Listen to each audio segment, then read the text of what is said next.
The first thing to return was the smell, a sharp, antiseptic bite that scoured the inside of his nostrils and tasted like bleach on the back of his tongue. Then came the sound, a rhythmic, metronomic beep that seemed to be counting down to something dreadful. Elias tried to open his eyes, but his lids felt as if they were stitched shut with lead wire. He attempted to move a finger, to twitch a toe, but his body was a foreign country, a landscape of flesh and bone which his mind had lost its passport.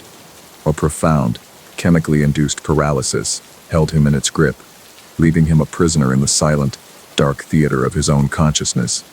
He was a ghost, haunting a machine he could no longer operate, the rhythmic beeping his only companion in the void.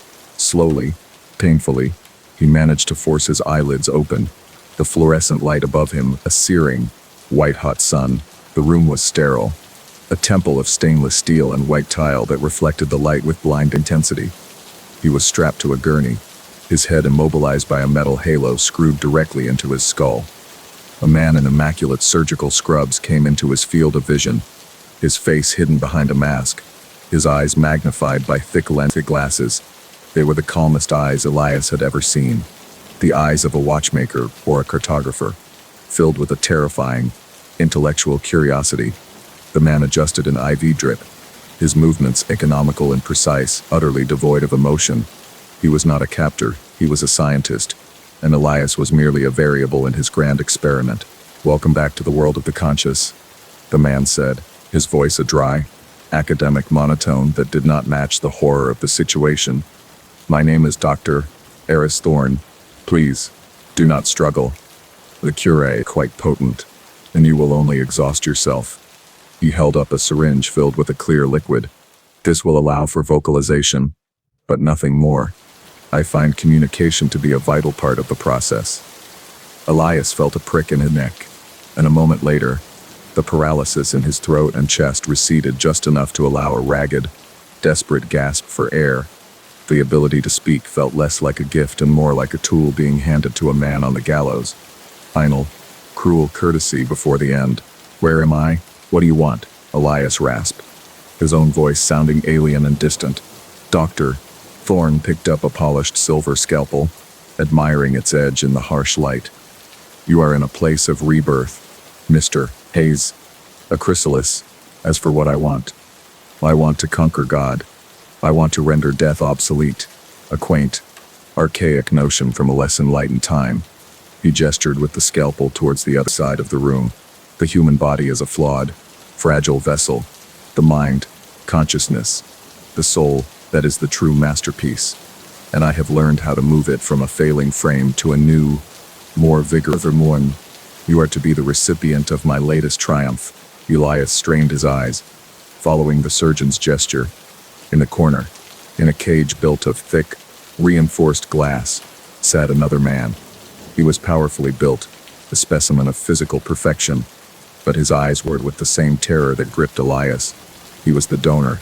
His magnificent body was destined to become a new home for Elias's mind, while his own consciousness would simply be discarded, a ghost evicted from its own house. The two captive-like eyes, a silent, horrifying understanding passing between them. They were two halves of a single, monstrous equation, two lambs brought to the same unholy altar, one for the fleece and one for the flesh. The laboratory was a gallery of Dr. Thorne's failures. Along one wall, a series of large, formaldehyde-filled tanks held his previous attempts. There was a dog's head crudely stitched to the body of a cat, its eyes open in a permanent state of confused agony. There was a human arm attached to the torso of a pig, its fingers curled into a tight, white-knuckled fist. The most disturbing was a tank containing two human heads joined at the neck, sharing a single, malformed torso. They were silent, floating monstrosities, a testament to the doctor's relentless pursuit of his goal, a graveyard of mismatched parts that screamed of his ambition and his utter lack of morality. This was no hospital, it was a charnel house of scientific hubris. Dr. Thorne began to prepare his instruments, laying them out on a steel tray with the reverence of a priest, arranging sacramental objects. "The procedure is a delicate symphony," he explained, his voice humming with excitement. "We must hold the brain to induce a state of suspended animation. rewrote the circulatory system to a bypass machine, and then the delicate part, severing the spinal cord and reattaching it to the new host. The Janus procedure, I call it, looking both forward to a new life and back at the body left behind. It is a work of art, a perfect fusion of biology and engineering, a dance on the very edge of creation itself. He spoke of it as a masterpiece, but Elias could only see the butcher's block. The preparations began in earnest. A machine whirred to life, and a cold fluid began to seep into Elias's veins, a chilling tide that spread through his body, making his teeth ache and his vision swim. He could feel his own life force being siphoned away, replaced by an artificial, icy stillness. Dr. Thorne took a razor and began to shave Elias's head.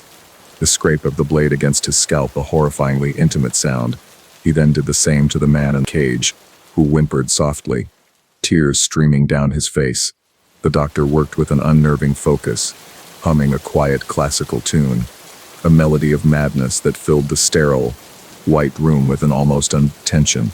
The donor was moved from his cage and strapped to a gurney parallel to Elias's. Dr. Thorne drew a precise red line around both their necks with a surgical marker. The line of separation, he said, almost to himself, the border between the old world and the new. He picked up the scalpel, its silver edge gleaming. Elias watched, his heart a frantic drum against his ribs. As the doctor approached the donor, he placed the tip of the blade against the red line on the other man's neck. The man squeezed his eyes shut, a single, choked sob escaping his lips. This was it. The symphony was about to begin, and its first note would be the sound of slicing flesh. Suddenly, the lights in the room flickered violently, and the rhythmic beeping of the heart monitor faltered. A generator outside sputtered, a symptom of the aging building's decrepit wiring. For a split second, the power to donor's restraint seemed to weaken. It was a minuscule chance, a crack in the doctor's perfect, controlled world. The donor's eyes flew open, no longer filled with fear, but with a final, primal surge of defiance. With a guttural roar, he wrenched one of his arms free from its cuff, his muscles straining against the leather. The scalpel in Thorne's hand clattered to the floor as he stumbled back in surprise. The escape was a brief, brutal explosion of chaos.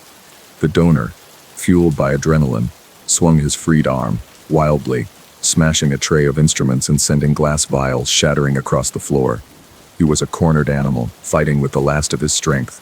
But Dr. Thorne was not a man easily flustered. His surprise morphed instantly into a cold, venomous rage. He grabbed a heavy-duty surgical stapler from a nearby table and, with snarl, lunged at the donor. The sound of the stapler firing was like a series of gunshots, followed by the donor's agonized screams as the doctor brutally resecured his arm to the gurney, his face a mask of fury. The brief rebellion was over. The donor lay sobbing, his arm a mangled ruin of flesh and metal staples. Dr.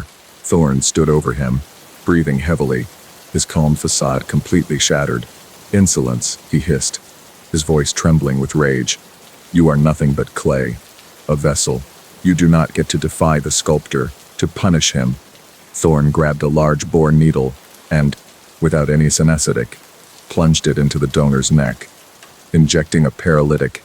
The man's screams turned into choked, gurgling sounds as his body went rigid, his eyes wide with conscious, silent agony. He was now a living statue, forced to witness his own dismemberment in perfect, motionless horror. Having re-established his dominance, Dr. Thorne's composure returned. He smoothed his scrubs, picked up his scalpel, and turned his attention back to Elias.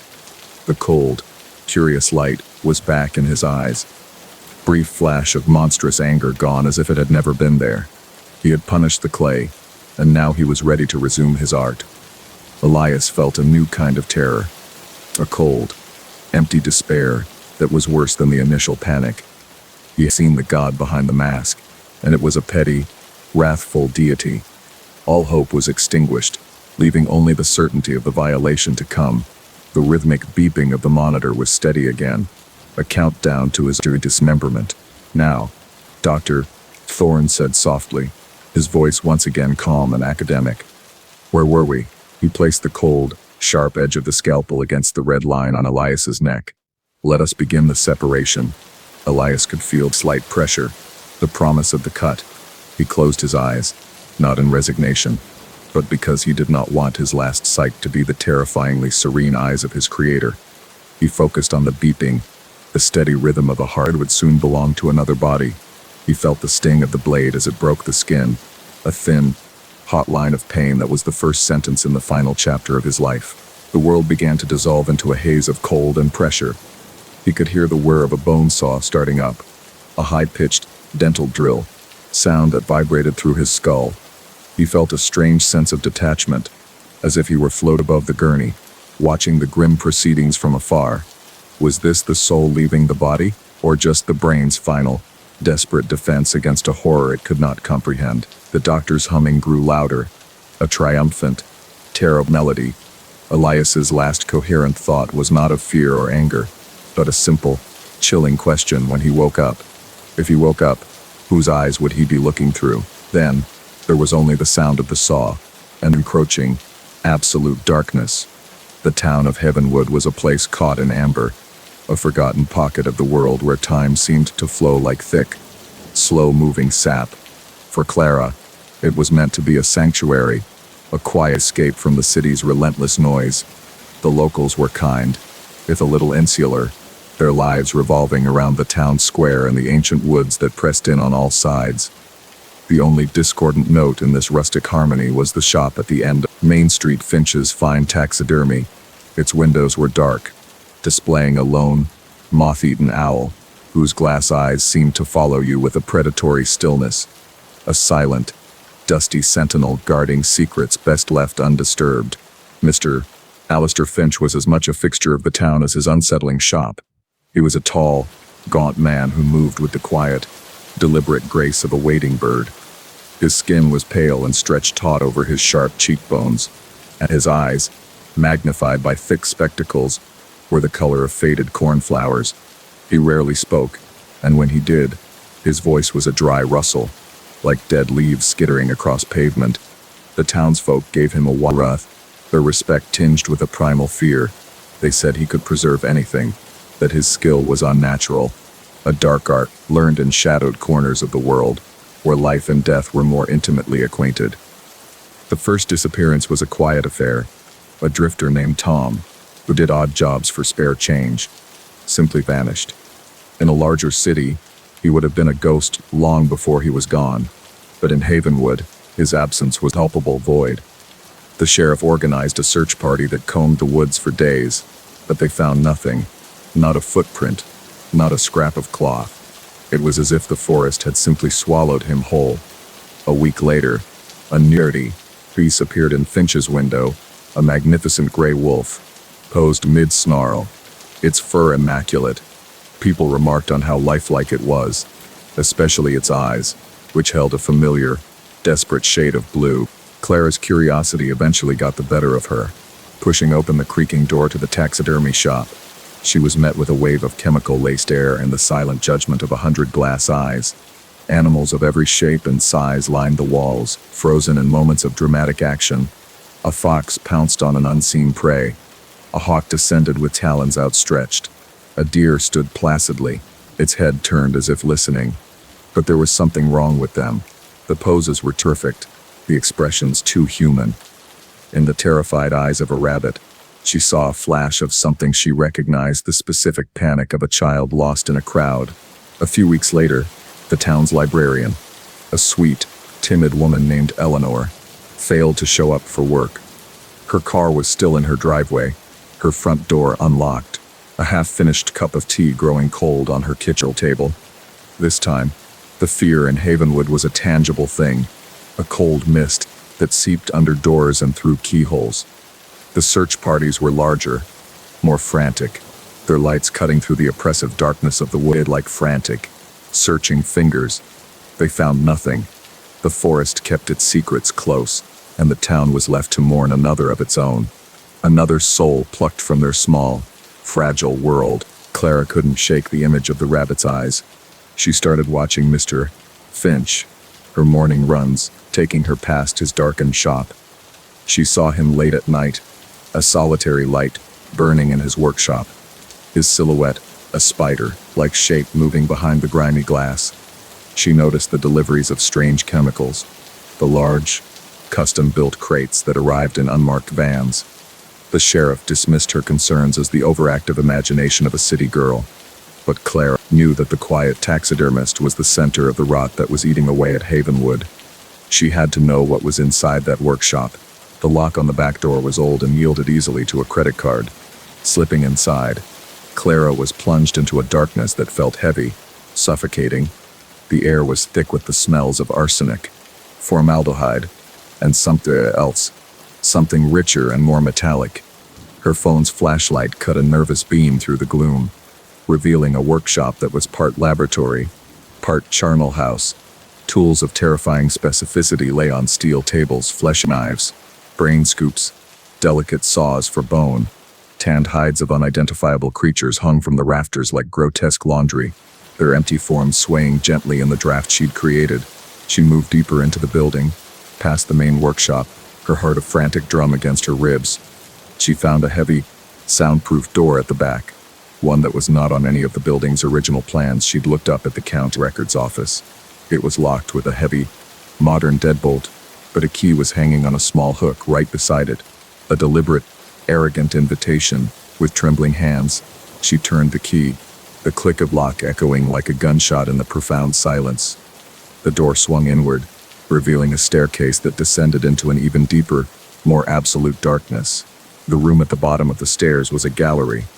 It was climate-controlled and lit with soft, museum-quality spotlights that illuminated a series of large, glass-fronted dioramas. But these were not scenes of woodland creatures.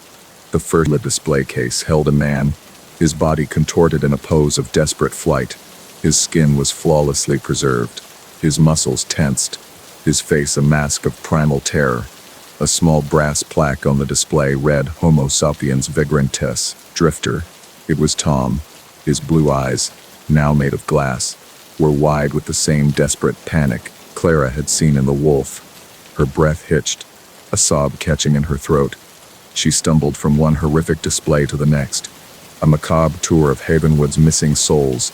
There was Eleanor, the librarian, posed delicately on a pile of books, her mouth open in a silent scream, her plaque reading Homo sapiens bibliothecarius, timid librarian. Each diorama was a masterpiece of horror, a perfect preservation of a human being's final, agonizing moments. They were his collection, his exotic animals, the unique specimens he had hunted and mounted for his own private, twisted museum of suffering. They are beautiful, are they not? The voice was a dry rustle, directly behind her. Clara spun around, her scream dying in her throat. Mr. Finch stood at the bottom of the stairs, a faint, appreciative smile on his thin lips. He held a long, slender needle in one hand. Each one is so unique. The patterns of their fear, the texture of their despair. It is an art form, you see, to capture that final, perfect moment of pure, undiluted life before it fades, to make it permanent. I find the human animal to be the most fascinating subject of all. So much potential for expression. He took a slow step towards her, his eyes gleaming behind his spectacles. I have been watching you, Clara. You are not like the others here. They are simple creatures, cattle, but you have a fire, a spirit. You are a rare breed indeed. He gestured to an empty diorama at the far end of the room, the spotlight already illuminating the bare stage. I have been preparing a special place for you. Homo sapiens urbanus, displaced survivor. It will be my masterpiece. Your expression, a mix of terror and defiance, will be the jewel of my collection. A primal survival instinct took over. Clara lunged, not for the stairs, but for a nearby table laden with Finch's tools. She grabbed a heavy fleshing knife, its curved blade cold and heavy in her hand. Finch's smile faltered for a fraction of a second, replaced by a flicker of surprise, of excitement. Ah, he breathed. A fighter. Excellent. This will make the final product all the more exquisite. He came at her, not with a lengthy rush, but with the precise, economical movements of a predator. The needle held forward like a stinger. The silent, glassy-eyed audience of his victims watched the grim ballet unfold. He was faster than he looked, his gaunt frame hiding a wiry strength. He dodged her desperate swing and pricked her arm with the needle. Her cold numbness immediately began to spread through her veins, a paralyzing agent designed for his animal subjects. She stumbled back, her limbs growing heavy, her vision starting to blur at the edges. She crashed into Eleanor's glass case, the impact spiderwebbing the thick pane. With the last of her failing strength, she aimed the heavy knife again, not at Finch, but at the damaged glass. It shattered, and the perfectly preserved body of the librarian tilted forward, falling onto a stunned Mr. Finch. The weight of the body, made dense and heavy by the preservation process, bore him to the ground. Clara, her body failing, scrambled for the stairs, her legs dragging behind her like sacks of wet cement. She could hear struggling beneath the dead weight of his own creation, his calm demeanor finally breaking into grunts of effort and frustration. She clawed her way up the stairs and burst out of the workshop, collapsing into the cool, clean air of the night. The last thing she saw before she lost consciousness was the silhouette of the moth-eaten owl in the front window, its head tilted as if in silent, eternal judgment.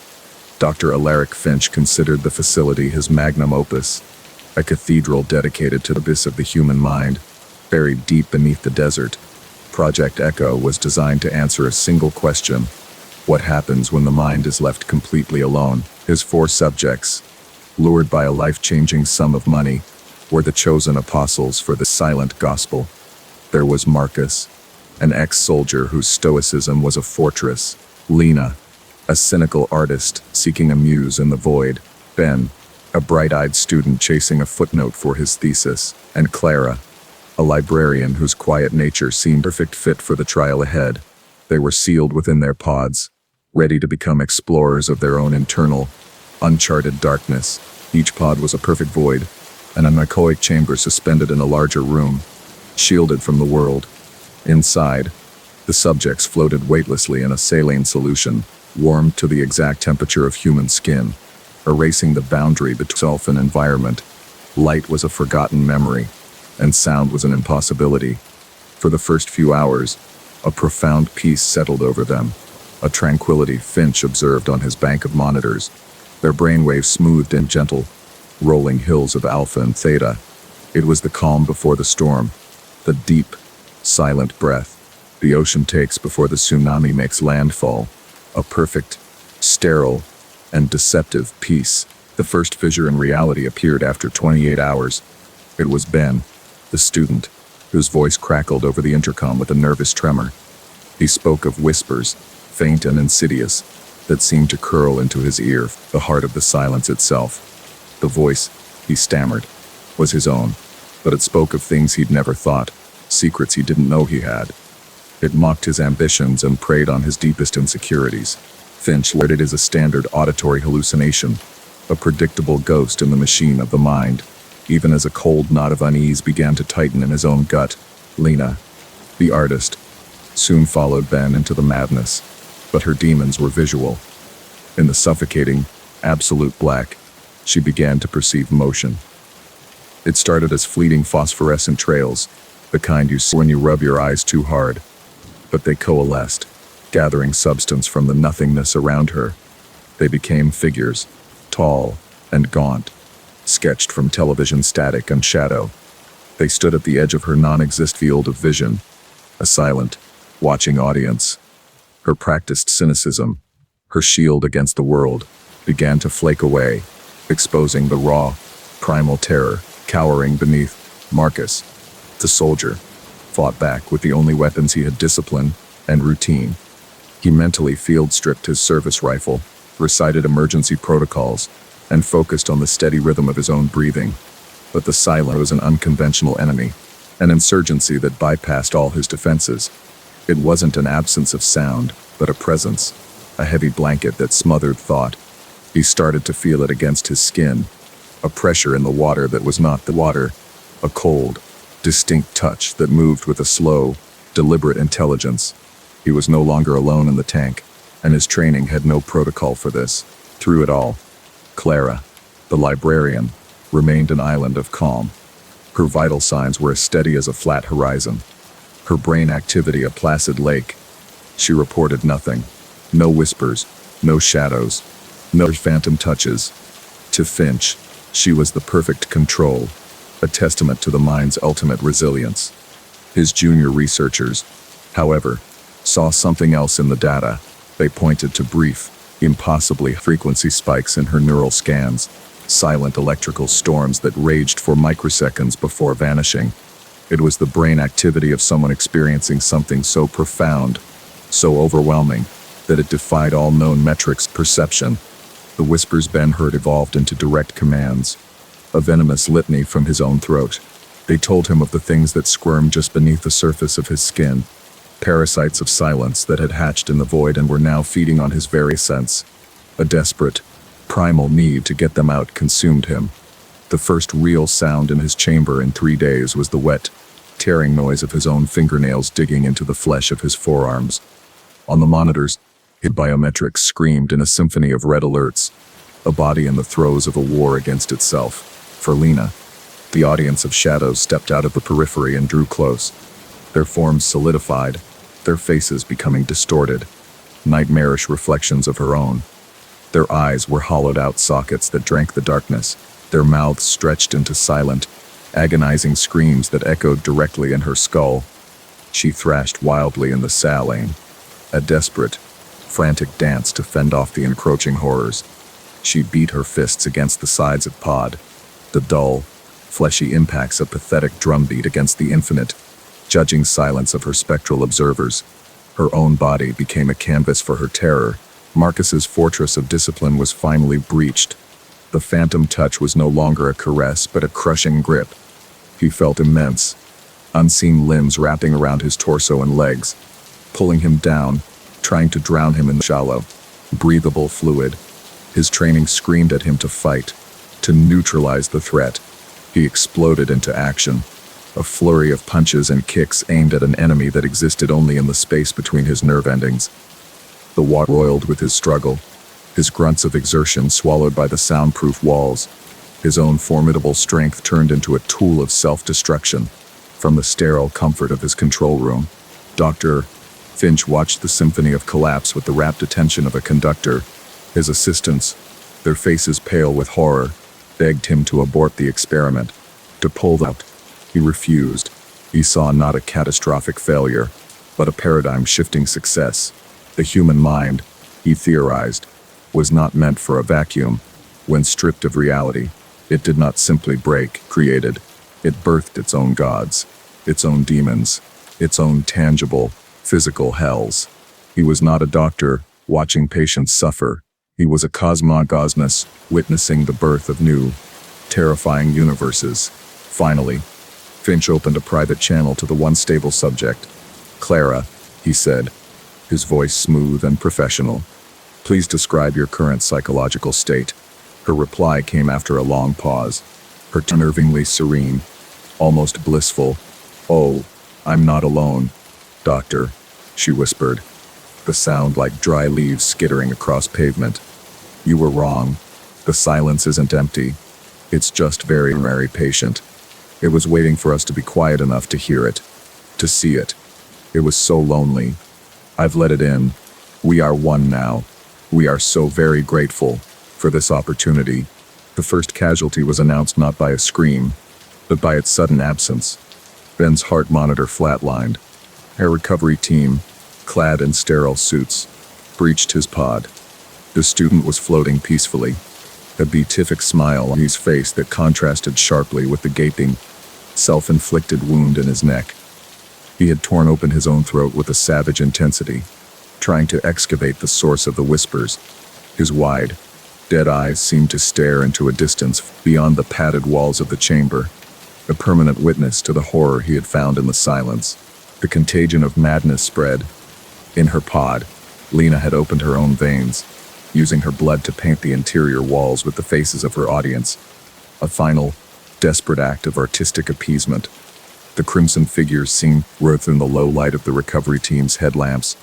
In the next chamber, a sickening crack echoed as Marcus, in a final, explosive act of defiance against his unseen foe, used the last of his strength to slam his own leg against the pod frame, shattering the bone.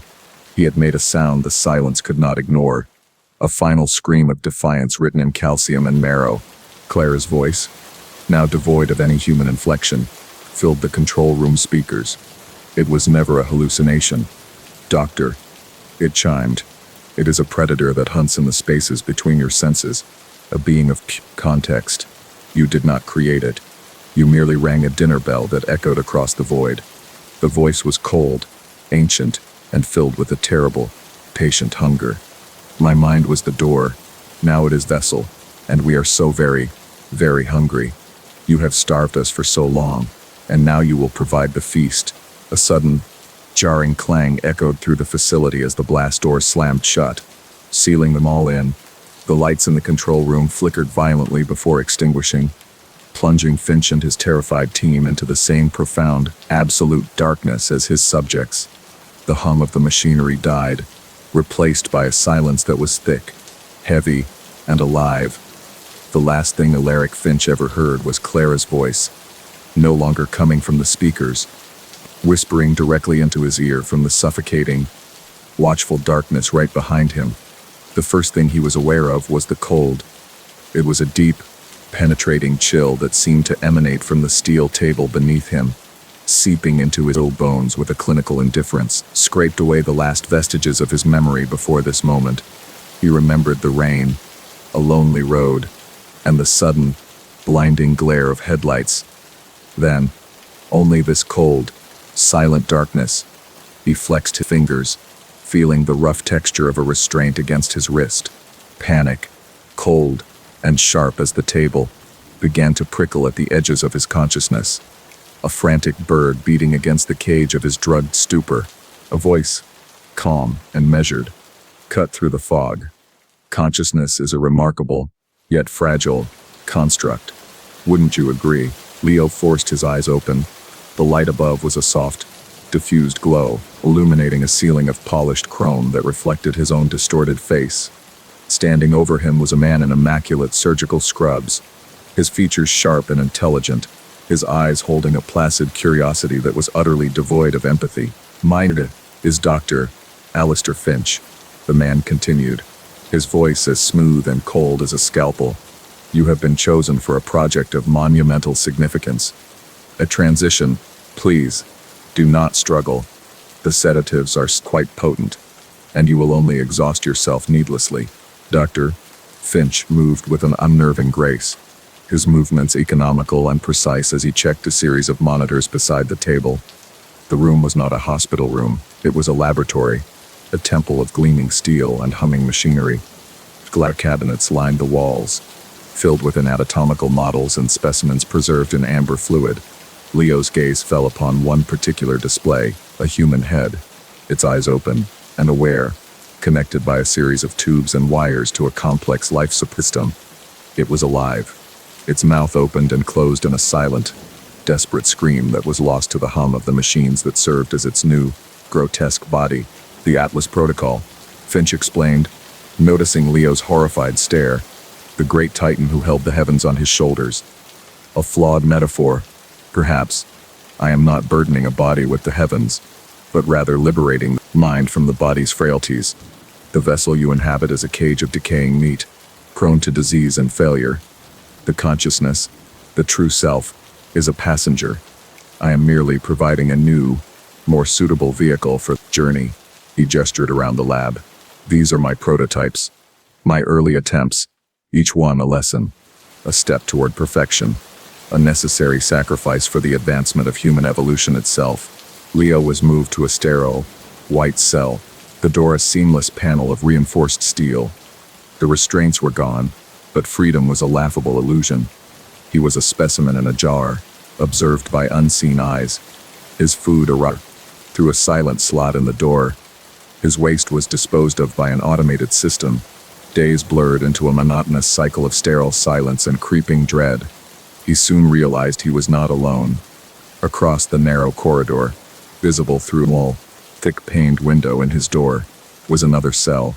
Inside was a woman, her face pale and drawn, her eyes wide with the same terror that echoed in his own soul.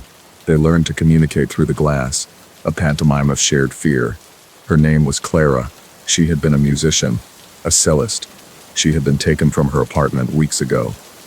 Finch had informed them, separately, the two final candidates. One of them would provide the body, the other, the mind. The doctor would visit them daily, not to torture them, but to study them. He would ask them questions about beliefs, their memories, their dreams, all with the detached air of a researcher cataloging the traits of lab rats. He was not interested in their humanity, only in the data their consciousness provided. The psychological torment was Finch's true scalpel. He would pit them against each other in subtle ways, offering one a slightly better meal, an extra blanket, a book to read. He told Leo that Clara's neural patterns showed more resilience, a higher probability of successful integration. He told Clara that Leo's physical body was a superior specimen, a more durable vessel for the transfer. He was cultivating a specific kind of despair, a hopelessness that would break open down their sense of self, making the mind more pliable, more willing to detach from its original shell and cling to any new form of existence. One day, Finch entered Leo's cell holding two photographs. One was of a smiling, vibrant Clara, holding her cello. The other was of Leo himself, taken from a press badge he no longer had. "The body is a vessel of memory," Finch said softly, his voice a venomous whisper. "Her hands hold the memory of music.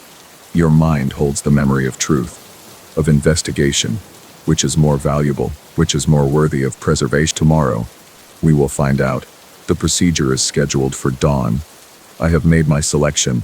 One of you will be the head, the other will be the host." The morning came not with light, but with the hiss of the cell door sliding open. Two orderlies, their faces hidden behind surgical masks, entered and strapped Leo to a gurney. He didn't fight. All the strength had been leached from him, replaced by a hollow, ringing emptiness.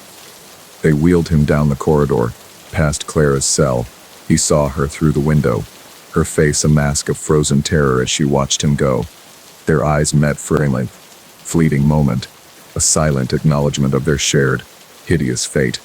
He was being taken to the operating theater, the place where one of them would cease to exist. He was laid out on the cold steel table from his first awakening. The brilliant, chrome-reflected light shone down. Dr. Finch stood beside him, a laser marker in his hand. "A remarkable specimen," Leo said, his voice filled with genuine, chilling admiration. "Your cardiovascular system is flawless, a perfect engine." He drew a thin, red line across Leo's neck, from ear to ear. The cold touch of the laser was the last thing he felt. Then, a mask was placed over his face, and the sterile scent of the room was replaced by the sweet, cloying smell of anesthetic oblivion. He was the host. His return to consciousness was a violent, fractured symphony of wrongness. He felt a breath enter lungs that were not his, a heartbeat that pulsed with an unfamiliar rhythm. He opened his eyes, and the world was subtly different, the colors richer, the focus sharper. He tried to lift his hand, and a slender, delicate hand with long, graceful fingers rose into his field of vision. It was Clara's hand. He could feel the calluses on the fingertip from a lifetime of playing the cello. He was looking through her eyes, feeling with her nerves, breathing with her lungs. But the thoughts, the terror, the screaming soul trapped inside, were his. He sat up. The movement was clumsy, a puppet trying to control unfamiliar strings. He was in a recovery room, facing a large, polished mirror. Reflected back at him was Clara's body, dressed in a simple white gown, but the head was his own. The seam at the base of his neck was a raw, angry red line, a gruesome necklace of sutures and surgical staples. He saw his own face, contorted in a mask of horror, but the scream that tore his throat came out as a soft, terrified whimper in Clara's voice. He was a prisoner in her body, his head a monstrous trophy on a stolen pedestal. Dr. Finch entered the room, a clipboard in his hand. He looked at the reflection in the mirror, at the perfect, hideous fusion he had created. Magnificent, he breathed, a flicker of triumph in his cold eyes. The neural pathways have integrated almost seamlessly. The host body has accepted the new cranial command center. He made a note on his chart. The subject is disoriented, as expected, but motor functions are present. Vocal cords are responding to the new neural inputs, though with some initial dissonance. The Atlas protocol is a success. Leo, or the thing that was once Leo, and Clara stared at its reflection. He could feel her, a faint, terrified echo in the back of his new mind, a ghost trapped in her own flesh, screaming without a mouth.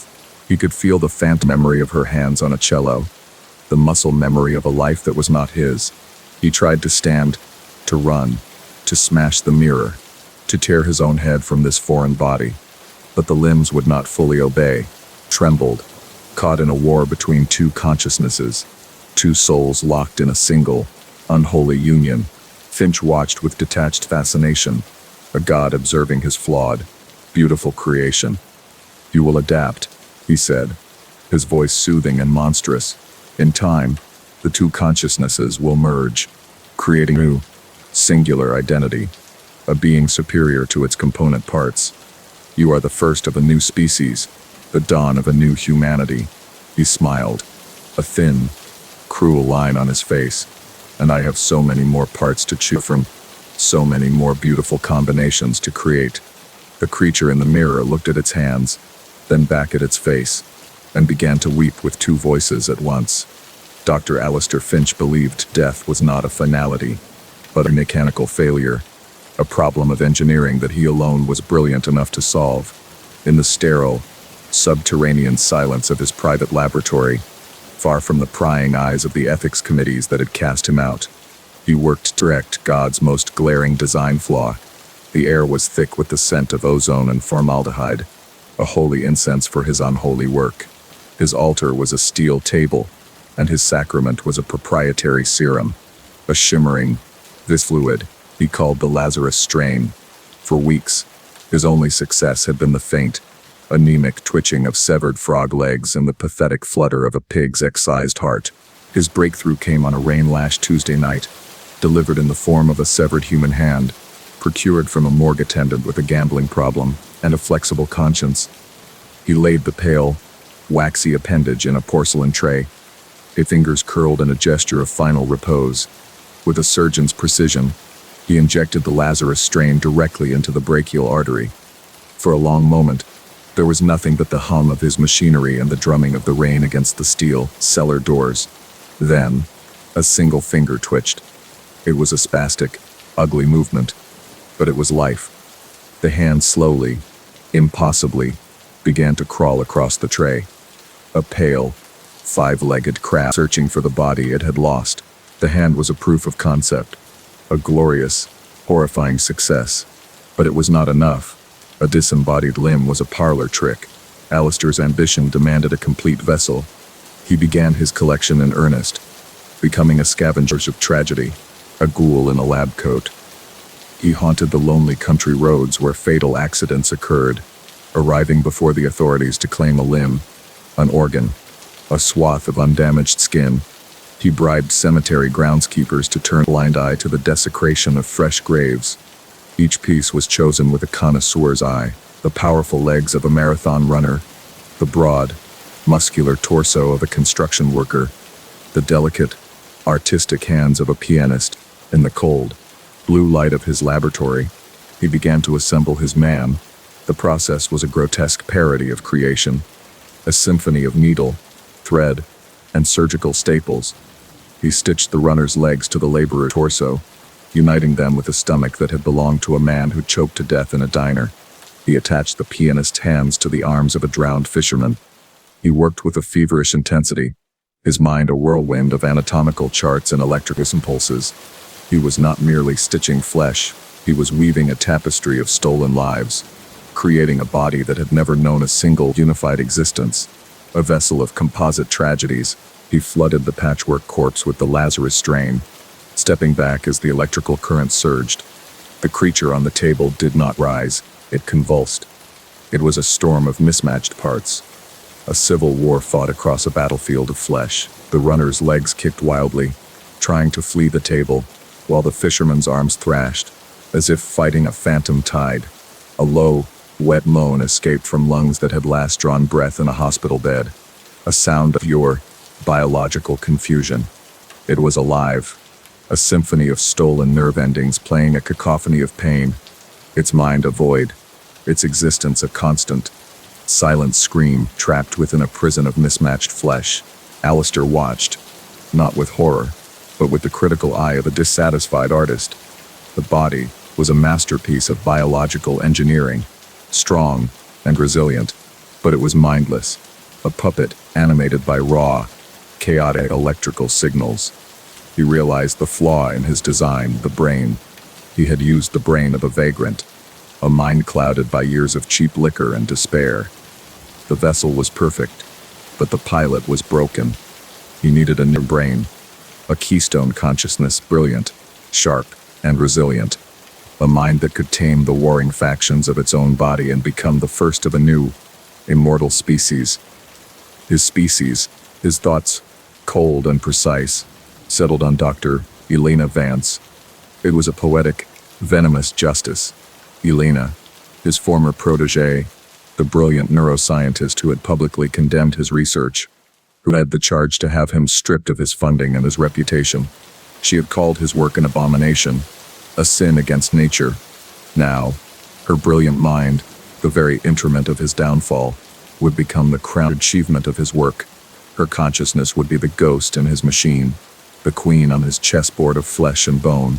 He would grant her the immortality she had tried to deny him, albeit in a form she could never have imagined. The abduction was as clinical as any of his other collections. He stalked her for days, learning her routines, the path she walked home from the university, the precise moment she was most vulnerable. There was no struggle, just as of a syringe filled with a powerful sedative and the gentle, practiced motion of lifting her unconscious form into the back of his van. He was not a kidnapper. He was a scientist acquiring a crucial, irreplaceable specimen for the final stage of his great experiment. He drove back to his lab, the most brilliant mind of her generation lying like a porcelain doll among his sterile medical equipment. Elena awoke to a nightmare of antiseptic and agony. The first thing she saw was the creature. It was strapped to a reinforced steel gurney, its patchwork body still twitching, its limbs straining against thick leather restraints. Then she saw Alistair, his face illuminated by a single, harsh overhead lamp, his eyes gleaming with a triumphant madness. He explained everything, his voice calm and rational, which made his words all the more terrifying. He spoke of his creation not as a monster, but as a vessel, an atom for a new world, and she, he explained with a chilling smile, was to be its Eve, the mind that would give it purpose. He wheeled a tray of surgical instruments toward her, their polished steel glinting under the lamp. The transfer is a delicate process, he said, his voice a soothing murmur that sent ice crawling down her spine. Her craniotomy, of course. We must expose the cerebral cortex.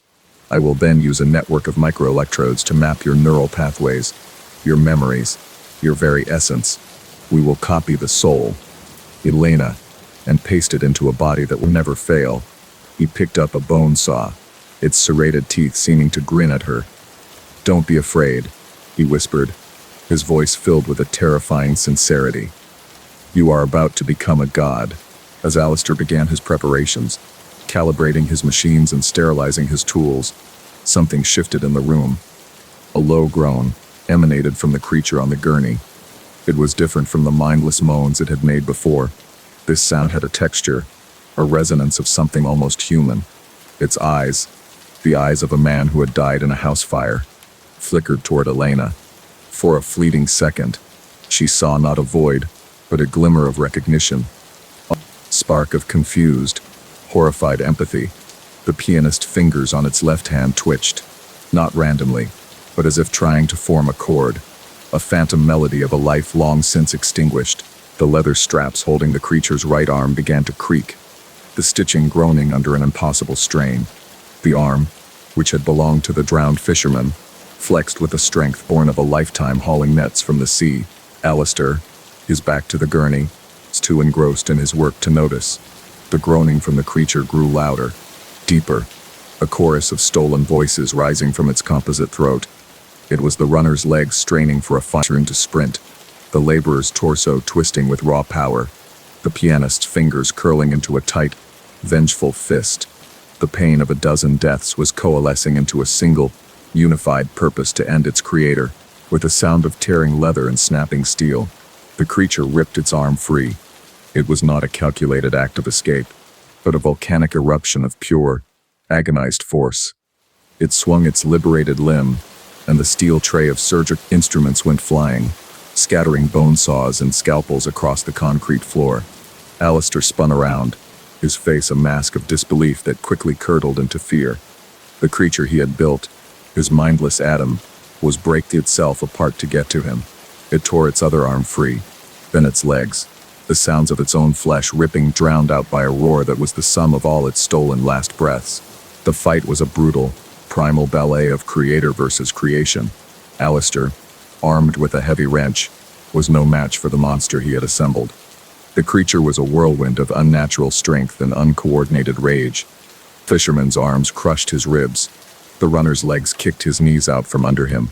It was a clumsy, hideous assault, driven by nothing more than the collective trauma of its stolen parts. Alistair Finch, the man who would God, was torn asunder on the floor of his own laboratory, his final scream a testament to his ultimate failure. The sound of pure, biological terror. Silence descended upon the blood-spattered room. Elena, still strapped to her chair, watched as the creature stood over the mangled remains of its creator. Its violent thrashing ceased. The patchwork body seemed to sag. The storm pulses within it finally stilled. It slowly turned its head, its mismatched eyes finding hers.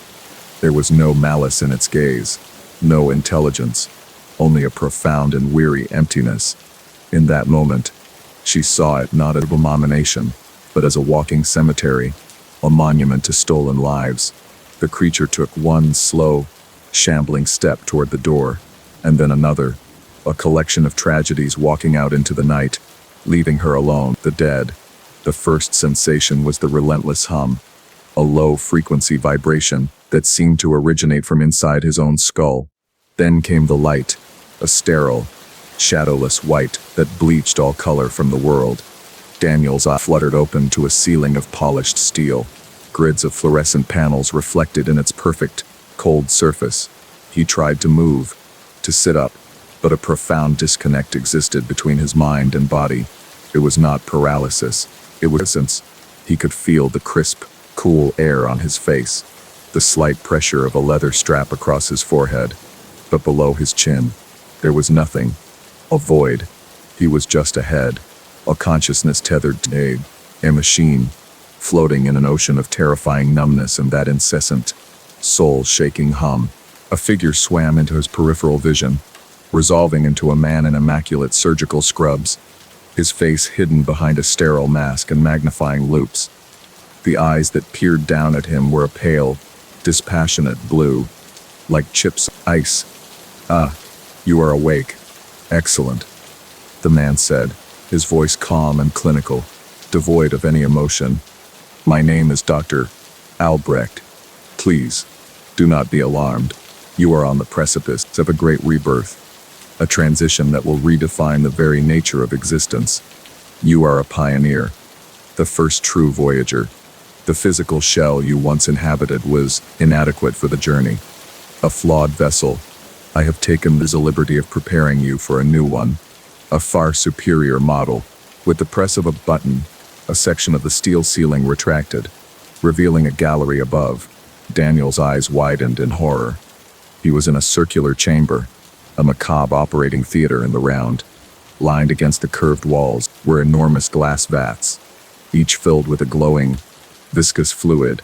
Inside them floated human parts, suspended in a grotesque ballet. A pair of lungs pulsed slowly, connected by tubes to an unseen machine. A heart beat with a steady, metronomic rhythm. A disembodied arm flexed its fingers in a silent, repeating gesture. The air was thick with the scent of ozone and antiseptic, a clean smell that failed to mask the underlying odor of the slaughterhouse. For too long, we have been prisoners of our own biology, Dr. Albrecht continued, his voice echoing slightly in the chamber as he gestured to the floating organs. We are born into decay. We are slaves to the weakness of flesh. But what is a body, truly, but a collection of components, a machine of meat and bone, and any machine can be upgraded, its parts replaced and improved. I am not merely transplanting a head. You see, I am building a new man, a composite being, forged from the strongest parts of the weak. You are the final component, the consciousness that will pilot this perfect creation. You are the Lazarus component. Albrecht led Daniel's gaze towards a darkened alcove. A low growl emanated from within, a wet, guttural sound of pure misery. The doctor flicked a switch, and light flooded the space, revealing a cage. Inside, a creature huddled in the corner, a failed experiment that defied all biological law. It was a writhing mass of limbs and torsos stitched together, a single head with 3 weeping eyes and a mouth that twisted in a permanent snarl of agony. It was one of Albrecht's earlier attempts, a testament to the madness that had festered in this sterile hell. Practice, the doctor said simply. Every great artist produces sketches before the masterpiece. Do not worry. My technique is not perfected. Daniel felt a cold dread that was more profound than any fear he had ever known. He was strapped to a table, his head locked into a device of gleaming chrome and steel. A halo of needles and electrodes aimed at the base of his skull. He could feel faint vibrations of the machinery around him, the soft whirring of servos and the hiss of pneumatics. This was not a hospital. It was a workshop, and he was not a patient, he was raw material. He was a piece of a puzzle, a final, thinking part to be slotted into a nightmare of another's design. His identity about to be subsumed by a body built from the dead. I lost my wife to a disease that ravaged her body, while her mind remained sharp as a diamond. Albrecht confessed, his voice taking on a hint of something almost human, a flicker of ancient pain. I held her hand as her organs failed one by one. I swore then that I would conquer the body's betrayal. I would build a vessel worthy of the human mind, a temple of flesh that would never crumble. My initial work was to save her, but she was gone too soon. Now it is all of humanity. It is a gift. I will make us gods, free from the tyranny of our own selves. The flicker of humanity was gone, replaced by the chilling certainty of a messiah. A hydraulic lift hissed, and from a lower level, the new body was raised into the chamber. It was laid out on an identical table next to Daniel's. It was a giant of a man, a collage of powerful muscles and thick bones, but the skin was a patchwork of different tones and textures, held together by a network of jagged, black sutures. It was a Frankenstein's monster assembled with surgical precision. This was to be his new form, a borrowed cage of stitched-together corpses. Daniel's stomach churned, a phantom sickness in a body he no longer possessed. He was about to be grafted onto this thing, this unholy assembly of stolen parts. The procedure is remarkably straightforward, once you understand the principles, Albrecht said, picking up a long, silver scalpel that glinted under the harsh lights. The key is the spinal junction. A clean severance, followed by the immediate introduction of my neurofusion serum and a precise application of electrical current to stimulate regrowth. Your brain will believe it has always been connected to this new nervous system. There will be a period of adjustment. Of course, some residual memories from the donor parts may surface, but they will fade. You will be in control. He leaned in closer, his icy eyes boring into Daniel's. You will thank me. The preparation began. A robotic arm, tipped with a humming razor, descended and shaved a precise line around the base of Daniel's neck. Another arm swabbed the exposed skin with a liquid so cold it felt like it was burning. He could hear the distinct, high-pitched whine of a bone saw being activated somewhere behind him. He was being prepped for disassembly, his life reduced to a series of technical steps in a madman's instruction manual.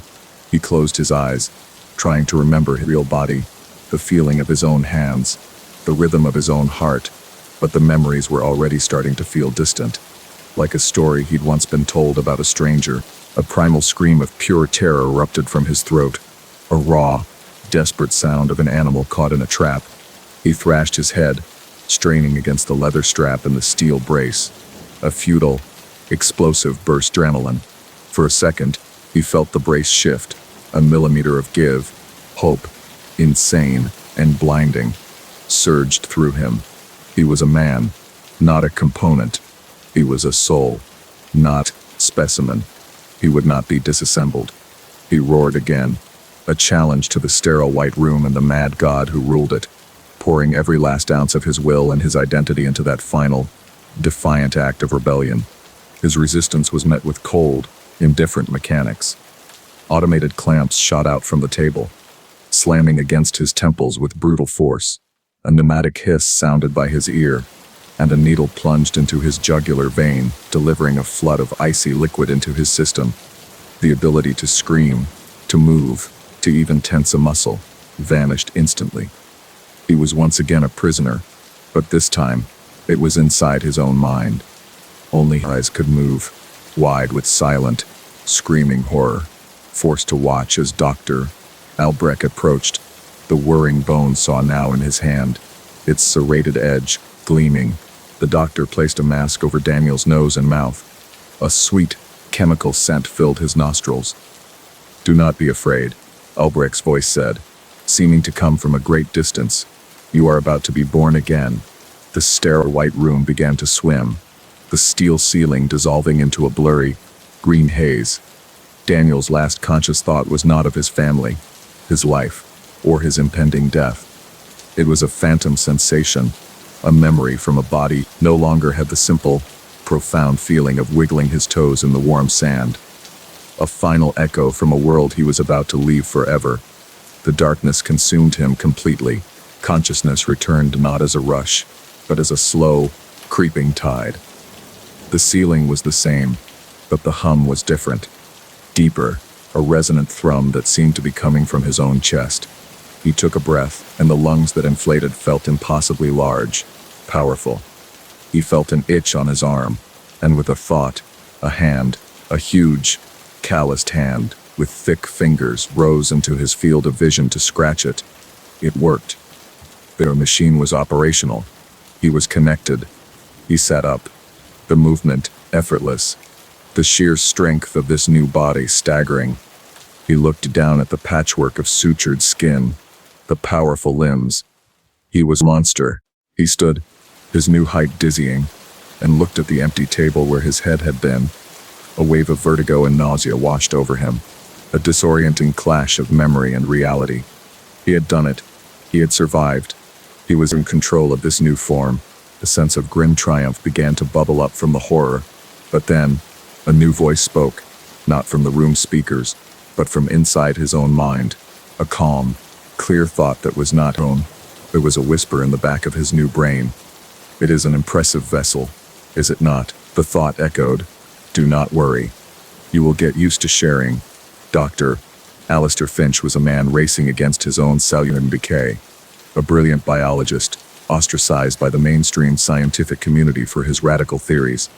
He was now being consumed by a rare degenerative disease that was slowly turning his own body into a prison of pain and frailty. His muscle atrophied, his nerves screamed with phantom fire, and his reflection showed a ghost haunting the shell of a once great mind. He saw the irony, a master of cellular biology being unmade by his own cells. This slow, undignified erasure was insectable. He would not fade away, he would rebuild himself, molecule by agonizing molecule, or die in the attempt. His laboratory was a clandestine sanctuary, hidden in the damp basement of a derelict textile mill, a place of shadows, humming machinery, and the sterile scent of ozone. Here, surrounded by bubbling beakers and flickering monitors, he worked with a feverish desperation. For years, he had chased the myth of true regeneration, not the simple healing of a salamander, but a complete and perfect renewal. He called his creation the Promethean nectar. A serum glowed with a sickly, emerald luminescence. It was a volatile cocktail of retroviruses, stem cells, and a biocatalyst of his own impossible design.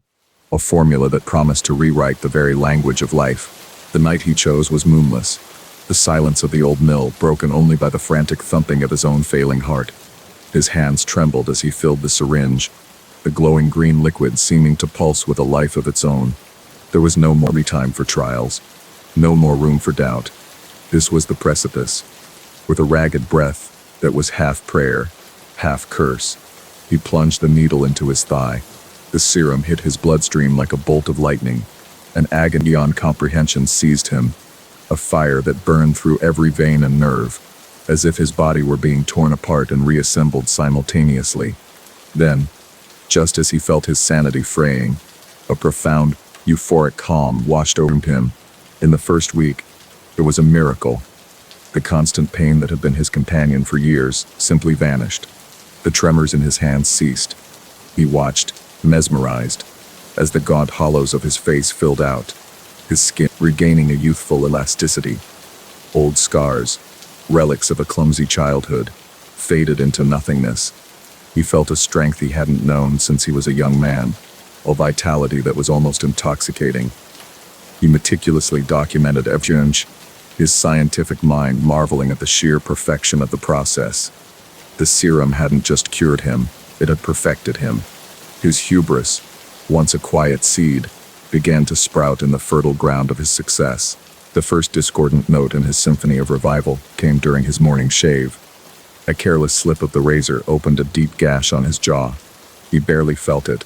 Before he could even reach for a towel, he watched in stunned silence as the wound pulled itself shut. There was no scab, no scar, just a seamless joining of flesh.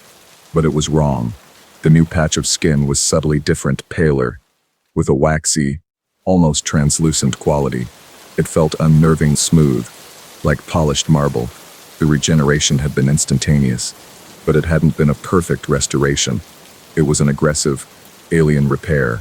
The changes began to compound, accelerating beyond his control. His body was no longer simply healing, it was actively, ceaselessly improving itself, optimizing with a terrifying biological logic. His bones grew denser, audible creaking and groaning in the night as they reinforced their own structure. His muscles coiled into thick, unnaturally hard cords beneath his skin. His fingernails thickened into yellowed, claw-like talons that he had to file down daily. He was a living sculpture, constantly being chiseled and reshaped by an artist whose only tools were mutation and relentless growth. He was becoming stronger, but he was ceasing to be Alistair, frantic. He tried to halt the process. He attempted to isolate the catalyst in his blood, to synthesize an antagonist, but the serum had become one with him. It was woven into the double helix of his DNA, an inseparable part of his being. In a fit of desperate rage, he smashed a beaker and drove a shard of glass deep into his forearm. The wound sealed itself in seconds, the new flesh growing over the glass, encasing it within him. Every injury, every attempt at self-harm, only triggered a more vigorous and grotesque regenerative response. He was trapped inside a body that refused to be damaged, a perfect, ever-evolving prison of flesh. His reflection became a source of daily horror. The face that stared back at him was a distorted parody of his own. His jaw had widened, his brow had thickened, and his eyes, once a soft hazel, were now a pale, reptilian yellow. His skin had lost all its warmth, taking on the pallor of a corpse, yet it was tougher than leather. He could no longer risk being seen. The monster in the mirror, too real to hide. His lab, once a sanctuary, was now his cage, and the silence was filled only by the unsettling sounds of his own ceaseless transformation. The wet schism of dividing cells, a new torment began gnawing. Insatiable hunger. The constant, hyper-accelerated cellular activity was a biological furnace that demanded a colossal amount of fuel. He consumed vast quantities of food, but it was never enough. His body craved something more, something richer in the raw materials of life. A primal, instinctual urge began to bubble up from the deepest, most ancient parts of his brain. A craving for something he intellectually knew was monstrous. He began to dream of blood and raw meat, waking with a slick of saliva on his pillow and the phantom taste of iron on his tongue. He fought it with the last vestiges of his humanity. He locked himself in his lab for days, his body racked with the agony of this new starvation. But the hunger was a physical part of him, as real as the mutated cells that composed his form. It was a biological imperative. He started with the rats he kept for experiments, tearing into them with a savagery that horrified him. The act was repulsive, but the relief was undeniable, a temporary quieting of the screaming furnace inside him. He knew, with a cold certainty, that the rats would not be enough for long. The man he had been was fading, a ghost in the machine of his new body. His consciousness became a battleground. The logical, scientific mind of Alistair Finch fought against the simple, brutal instincts of the creature. His thoughts were a chaotic maelstrom of complex biochemical equations, flashes of primal rage, and a profound, crushing loneliness. He would spend hours analyzing his own mutated tissue under a microscope, only to be overwhelmed by a sudden, violent urge to shatter the lens and howl at the moon he could no longer see. Inevitably, the supply of lab animals ran out. The hunger returned, a roaring inferno that consumed all thought, all reason. He began to stalk the periphery of his basement prison, peering through grimy windows at the city's forgotten souls, the homeless seeking shelter in nearby alleys, the drunk stumbling through the night. The scientist in him was gone, replaced by a predator. He no longer saw them as human beings, but as walking collections of biomass, solutions to the agonizing equation of his own survival. The final thread of his morality was about to snap. The first kill was a clumsy, horrific affair in a rain-swept alley. It was not an act of malice, but of pure, biological necessity. The creature that was once Alistair descended upon a vagrant with the swift, thoughtless violence of a starving wolf. The consumption was a blur of gore and instinct, a frenzied act that left him shaking not with remorse, but with a profound, animalistic satisfaction. The guilt was a distant, faint echo, the voice of a man who was already dead, drowned out by the roar of the monster's satiated hunger. He was no longer a scientist. He was an urban legend, a nightmare whispered among the city's underbelly, an unkillable thing that haunted the shadows, driven by a cycle of regeneration and consumption. He could not be poisoned. He could not be shot. He could not be stopped. Any wound inflicted upon him would only make him stronger, the damaged tissue replaced by something even more resilient, more monstrous. He was a monument to his own ambition, living, breathing, an eternal hell of his own making, cursed to walk the earth forever. In a fleeting moment of clarity, the ghost of Alistair looked down at his hands. They were no longer hands, but gnarled claws of bone and hardened flesh, tools for tearing and rending. He saw the full, horrifying scope of his achievement. He had not conquered death. He had become a slave to a grotesque, unending parody of life. He was a cancer given a crude consciousness, a self-replicating tumor that would forever wander in the dark, consuming and rebuilding, trapped in an agonizing, unbreakable cycle of becoming. The house was a promise of quiet solitude, a small cottage nestled at the end of a forgotten cul-de-sac. For Clara, it was a sanctuary from the city's relentless noise. Her only neighbor was a man named Mr. Abernathy, a cheerful octogenarian whose life revolved around the immaculate garden that separated their properties. His roses were legendary in the small town, winning local competitions year after year. Their color was a crimson so deep and vibrant it seemed almost unnatural, as if they were blushing with a secret lifeblood. He was a kind, if slightly eccentric, old man, always ready with a gentle smile and a bit of garden advice. From her kitchen window, Clara would watch him work. He was meticulous, tending to his plants with a devotion that bordered on worship. Yet, she soon noticed his peculiar habits. He never gardened in the daylight, preferring the deep twilight hours, or the dead of night, his silhouette moving silently among the flower beds under the faint glow of a single lantern. He claimed the cool night air was better for the soil, a plausible excuse that still felt strangely unsettling.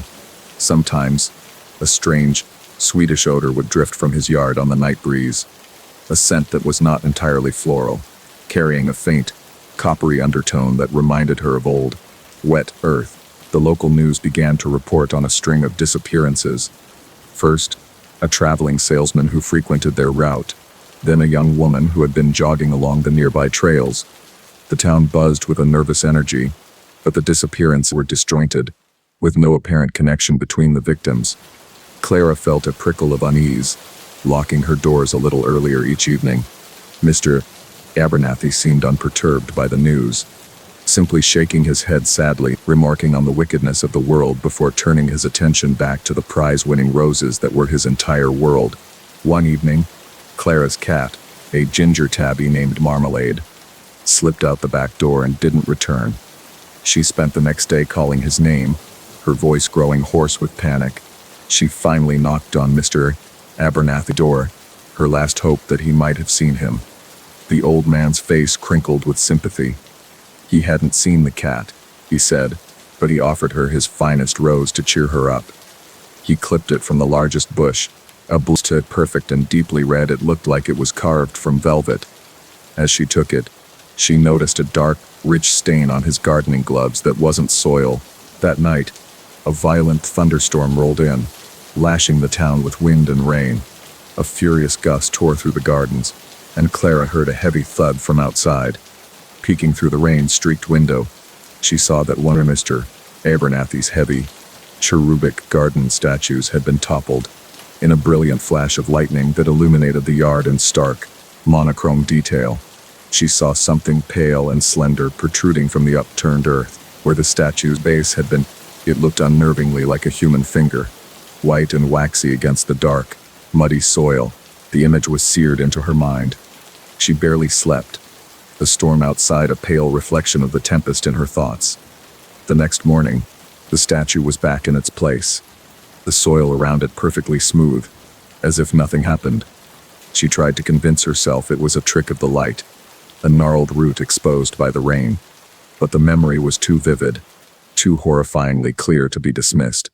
The town's disappearances suddenly felt chillingly close, rooted in the very ground next to her home, nourished by the same soil as those perfect blood-red roses. Clara called the police, her voice trembling as she recounted what she had seen. 2 officers arrived, their expressions a mixture of boredom and condescension. They spoke with Mr. Abernathy, who was the very picture of a harmless old man, chuckling softly at his new neighbor's overactive imagination. He explained that he was constantly digging up old roots and rocks. The officers left with a patronizing warning for Clara not to bother her elderly neighbor. She was alone, her fear dismissed as fantasy, trapped next to a garden she now believed was a graveyard. Her paranoia festered over the next few days. Every smile from Mr. Abernathy felt like a threat, every offer of a freshly cut flower a morbid trophy. She saw the faces of the missing people in the swirling patterns of the rose petals. She knew she couldn't live with the uncertainty, the gnawing terror of what lay buried just a few feet from her bedroom window. She had to know the truth, even if it meant unearthing a horror she could never bury again. She watched and waited. Plan her trespass into that beautiful, terrible garden. Her chance came on a Tuesday, when Mr. Abernathy made his weekly trip into town for supplies. With her heart hammering against her ribs, Clara grabbed a small spade from her shed and slipped through the hedge. The air in his garden was heavy, thick with the cloying perfume of the roses. She went straight to the cherub statue, its smiling stone face a grotesque mockery of her fear. Her hands trembled as she began to dig into the soft, loamy earth, the spade making a sickening, wet sound with each shovelful she removed. It didn't take long. Just a few inches down, her spade hit something soft. She dropped the tool and dug with her bare hands, pulling away the dark, damp soil until she uncovered it. It was a human face, its eyes closed, its mouth open in a silent scream. It was the young jogger from the news. But the true horror was not the body itself. It was the thick, knotted root system that had burrowed into the woman's chest cavity, emerging from ribs and climbing up through the soil to feed the magnificent rosebush that bloomed directly above her. Clara scrambled back, a choked sob escaping her lips. She understood everything in that single, soul-shattering moment. The vibrant color, the strange fertilizer, the disappearances. Mr. Abernathy wasn't just a gardener, he was a cultivator of death. He planted his victims, using their decaying bodies to nourish his prize-winning blooms. Each rose was a tombstone, each petal a testament to a life he had stolen and consumed. The garden was not a life, but a beautifully arranged cemetery where the dead were forced to give birth to a monstrous beauty. She stared at the macabre symbiosis of flesh and flower, her mind struggling to process the grotesque reality. The roots, thick as her thumb, were woven through the corpse's torso, like a grotesque tapestry, drawing nutrients directly from the source. She could see where the flesh had been cut open, a neat incision in the abdomen, and she had the sickening realization that something had been placed inside. The seeds. He was planting the seeds inside his victims, letting them germinate in the fertile darkness of a human body before returning them to the earth. A wave of nausea washed over her, and she retched into the bushes. She needed to run, to get away, to scream until her lungs gave out. She pushed herself to her feet, her legs shaking uncontrollably. But as she turned to flee, a shadow fell over her. Mr. Abernathy stood at the edge of the patio, his kind smile firmly in place. He held a small, freshly watered pot in one hand and a small trowel in the other. He had returned earlier than she expected, his shopping bag resting by his feet. "Oh, dear," he said, his voice as gentle as ever, though his eyes held a cold, calculating glint. "It seems you've discovered my little secret." He took a slow step towards her, his gaze drifting from her horror face to the disturbed earth at her feet. "I do apologize for the mess.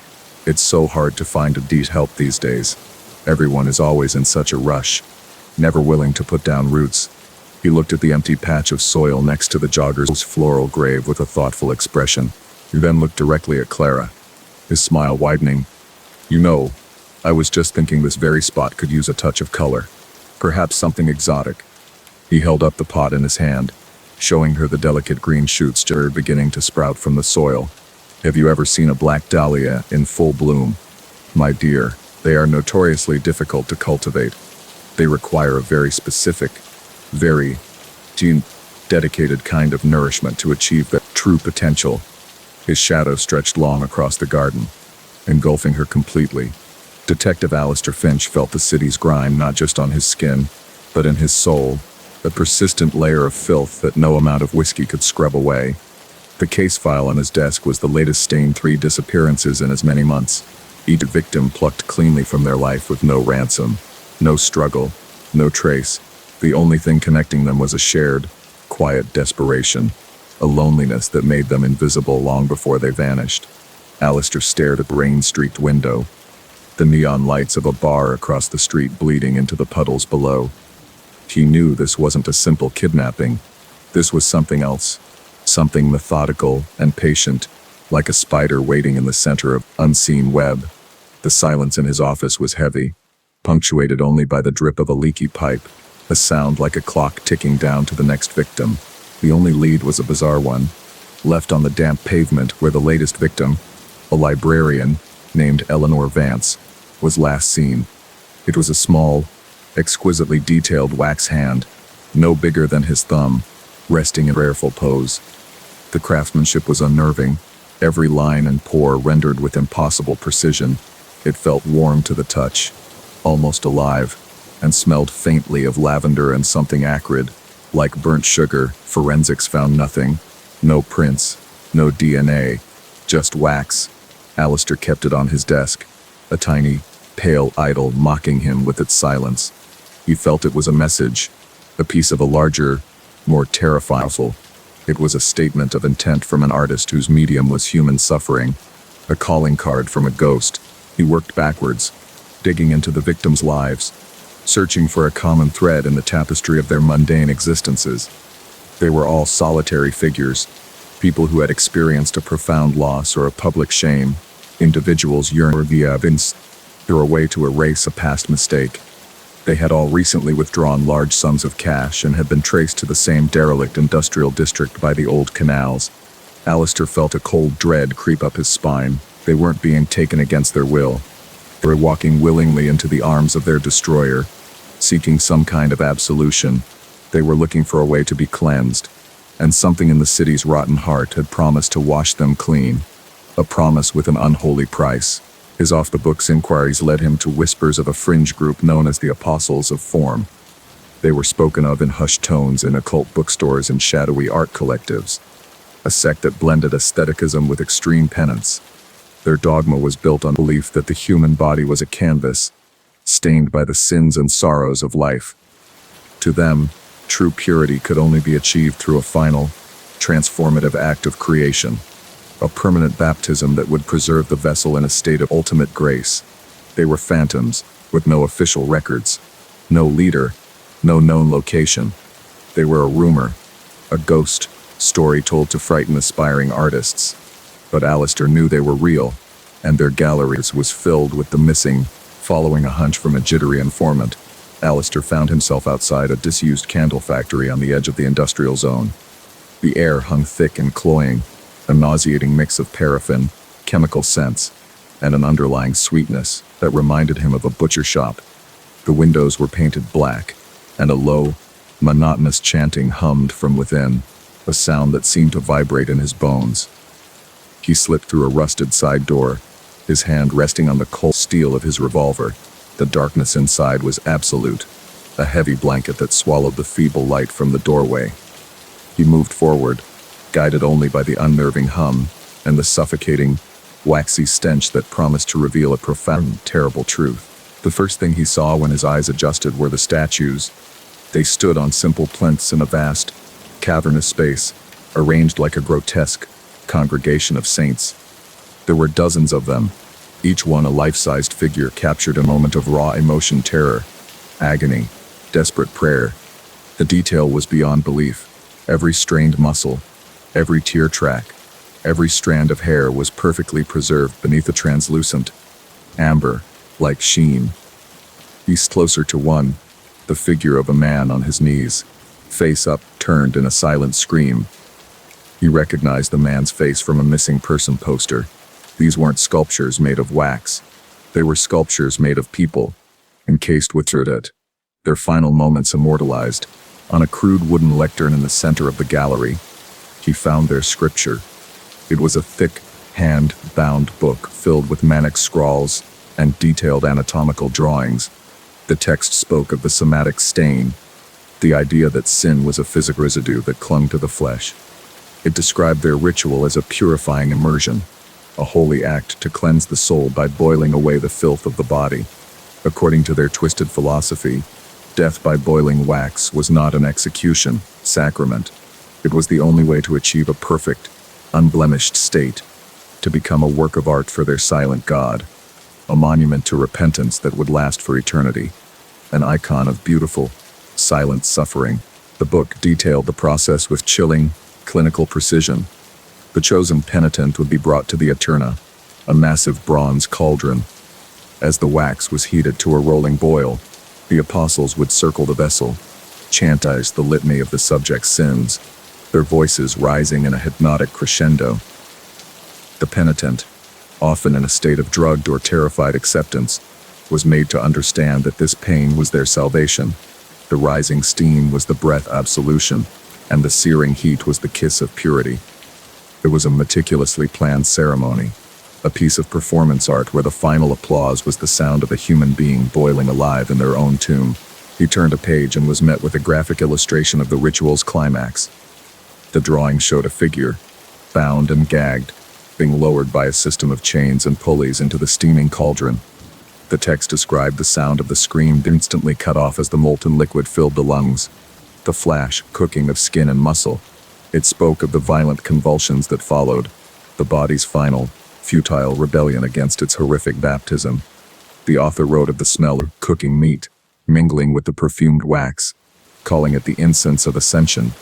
Alistair felt a wave of nausea, the words on the page painting a picture more vivid and horrifying than any crime scene he had ever witnessed. After the immersion, the body, now a gleaming, featureless chrysalis, would be hoisted from the cauldron. The true artistry, the scripture claimed, began as the wax started to cool and harden.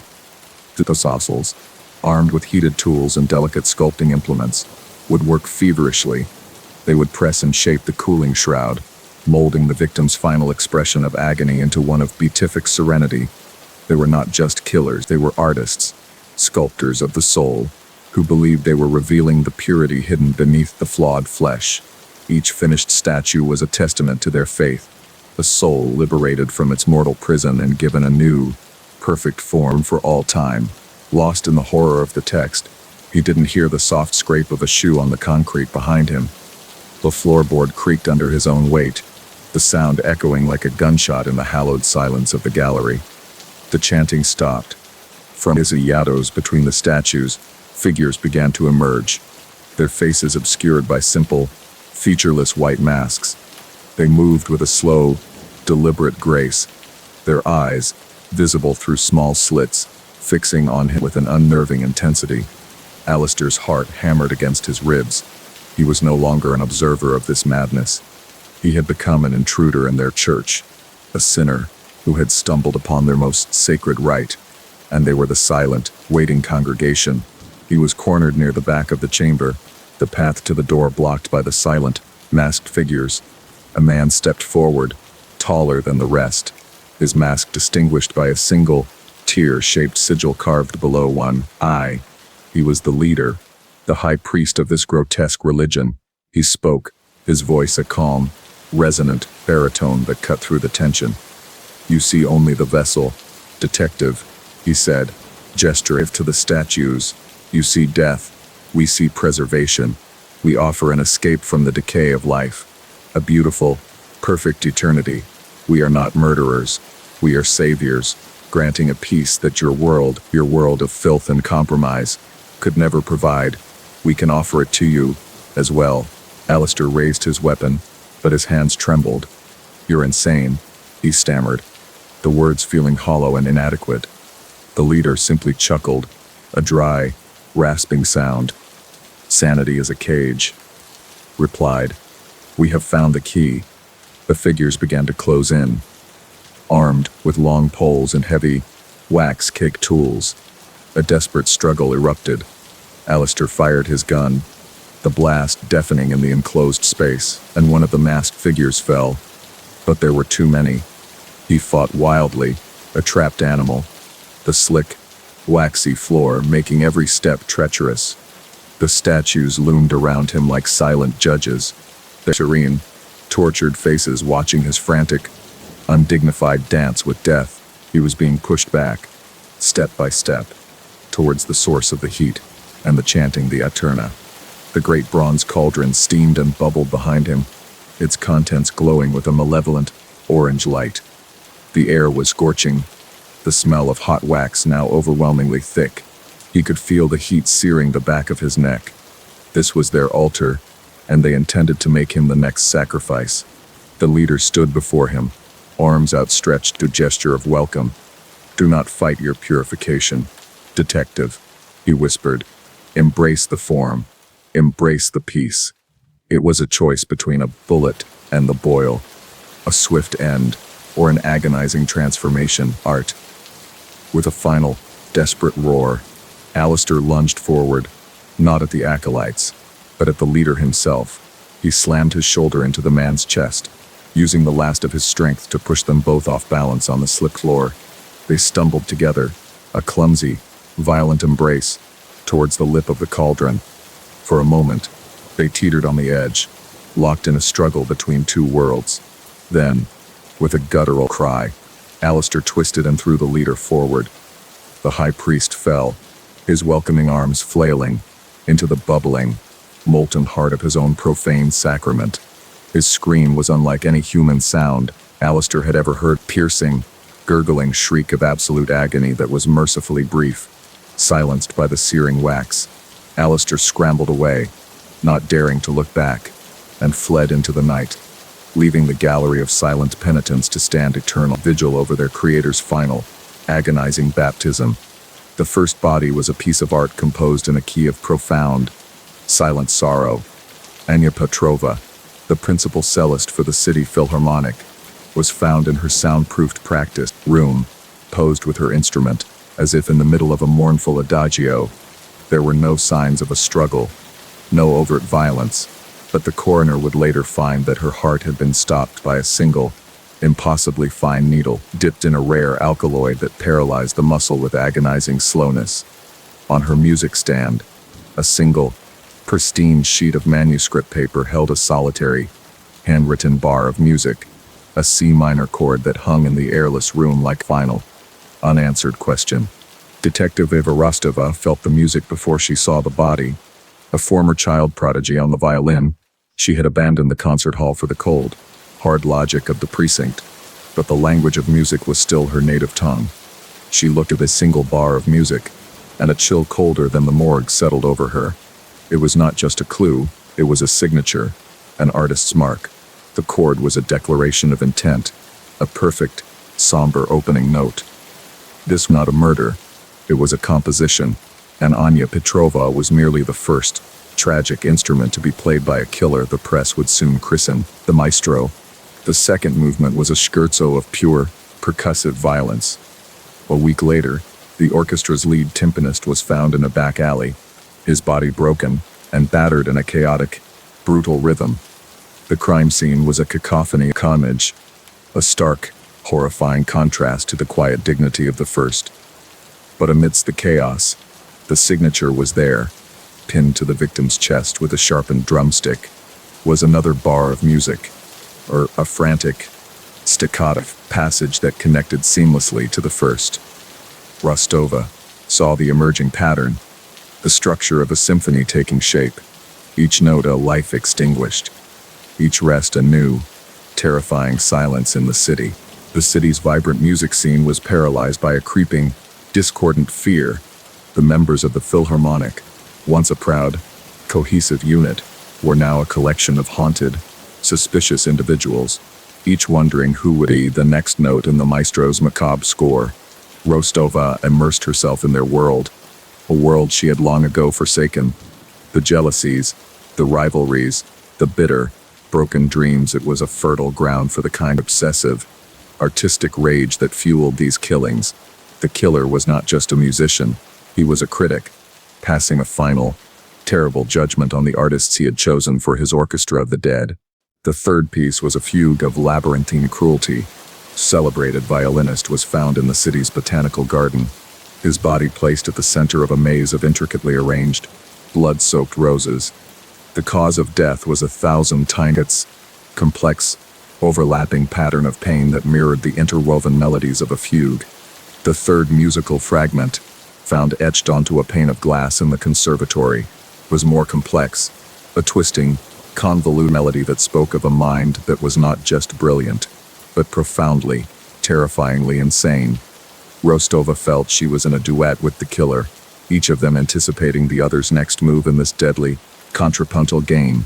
Rostova's investigation led her to the dusty, forgotten archives of the conservatory. She was not looking for a common criminal, but for a ghost, a failed artist whose passion had curdled into a murderous obsession. She spent days sifting through old enrollment records and performance reviews, searching for a name that resonated with failure and rage. She found him in a faded photograph from a decade-old masterclass, Anton Vargo, a composition student of breathtaking genius and frightened instability, a young man who had been publicly and brutally humiliated by the Philharmonic's legendary conductor, a man who had then vanished completely. The fear within the orchestra had become a palpable, living entity. Rehearsals were tense, discordant affairs, every unexpected sound causing musicians to flinch, every shadow in the wings of the stage a potential specter. The music they played, once a source of joy and transcendence, was now a constant, terrifying reminder of their own mortality. They were all instruments, waiting to be chosen by a composer who used death as his ink and human lives as his score. The beauty of their art had been corrupted, turned into a soundtrack for a horror story in which they were all unwilling participants.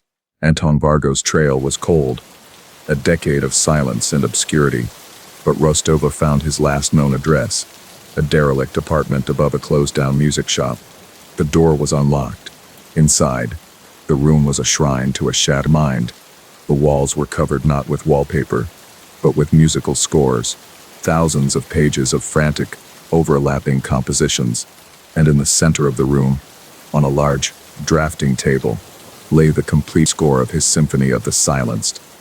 It was a work of terrifying, beautiful genius, each movement named after its victim, the final, thunderous crescendo, titled simply, The Conductor. Rostova's blood ran cold. The Philharmonic had a gala performance that very night, a sold-out show with the famed conductor at the podium. The symphony was not yet complete. The maestro was planning his finale, a public execution that would be the final, shocking chord of his masterpiece. She raced against the clock, the frantic, driving rhythm of Vargo's score, a drumming, insistent pulse in her head. She knew he would not be in the audience. He was an artist, a performer. He would want to be on stage, to be part of his own final, terrible creation. The concert hall was a sea of oblivious, black-tied patrons, their polite applause a stark contrast to the frantic, silent tension of the police officers moving into position. The orchestra took the stage, their faces pale and drawn. The conductor, a proud, imperious man, raised his baton. Rostova scanned the stage, her eyes darting from musician to stagehand, searching for a face that did not belong. She saw him then, a new face in percussion section, a man with eyes that burned with a cold, ecstatic fire, standing behind the massive kettle drums, a pair of weighted mallets in his hands, ready for his solo. She moved, her body cutting through the backstage labyrinth, a silent, desperate race against the music that was swelling from the stage. She could hear the orchestra building towards a powerful crescendo, the conductor's movements becoming more and more dramatic, his back a perfect, vulnerable target. Vargo was watching him, his body tensed, waiting for the precise, musical cue to strike, to bring his symphony to its crashing conclusion. Rostova knew she had only seconds before the final, terrible note was played, a note that would echo in this hall forever. She burst through the stage door just as the conductor's arms rose for the final, thunderous beat. Vargo moved with him, raising the heavy mallets high. Anton, Rostova's voice was a sharp, dissonant chord in the symphony of night. Vargo froze, turning to face her, his expression not of anger, but of a frustrated artist whose performance had been interrupted. "You cannot stop the music," he whispered, his voice a low, in tone. "It is the only beautiful thing I have ever made. It must be finished." The audience, oblivious, held its collective breath, waiting for a finale that would never come. The struggle was brief and ugly. A clumsy, graceless scuffle amidst the beautiful, ordered world of the stage. Vargo fought with the desperate, unhinged strength of a true believer, his dream of a perfect, bloody premiere being torn from his grasp. But Rostova was a practitioner of a different, more brutal art form. She disarmed him, the heavy mallets clattering to the floor with a hollow, percussive thud that was met with confused applause from the audience, who mistook the sound for the symphony's end. The maestro's music was finally, mercifully, silenced. In the aftermath, Rostova stood alone in the evidence room, the maestro's completed score laid out before her. It was written in a meticulous, elegant hand, but the ink was a faded, rusty brown, the dried blood of victims. She read the notes, and in her mind, she could hear it all: the mournful cello, the violent percussion, the terrified flight of the violin. It was the most beautiful, complex, and monstrous piece of music she had ever encountered. The symphony was over, but she knew, with a chilling certainty, that its terrible, silent music would haunt her for the rest of her life. The city's orchestra would play again, but a permanent, discordant note of fear had been added to their repertoire. The concert hall, once a place of beauty, was now a crime scene, its stage forever stained by a performance that had almost been. Rostova had saved the conductor, but she had been too late for the others. The notes in a composition that should never have been written. She had silenced the maestro, but in the quiet, lonely hours of night, she could still hear the faint, terrible echoes of his masterpiece, a death symphony composed in a key of pure, undiluted, and eternal horror. The city had become obsessed with a new, morbid game called Epitaph.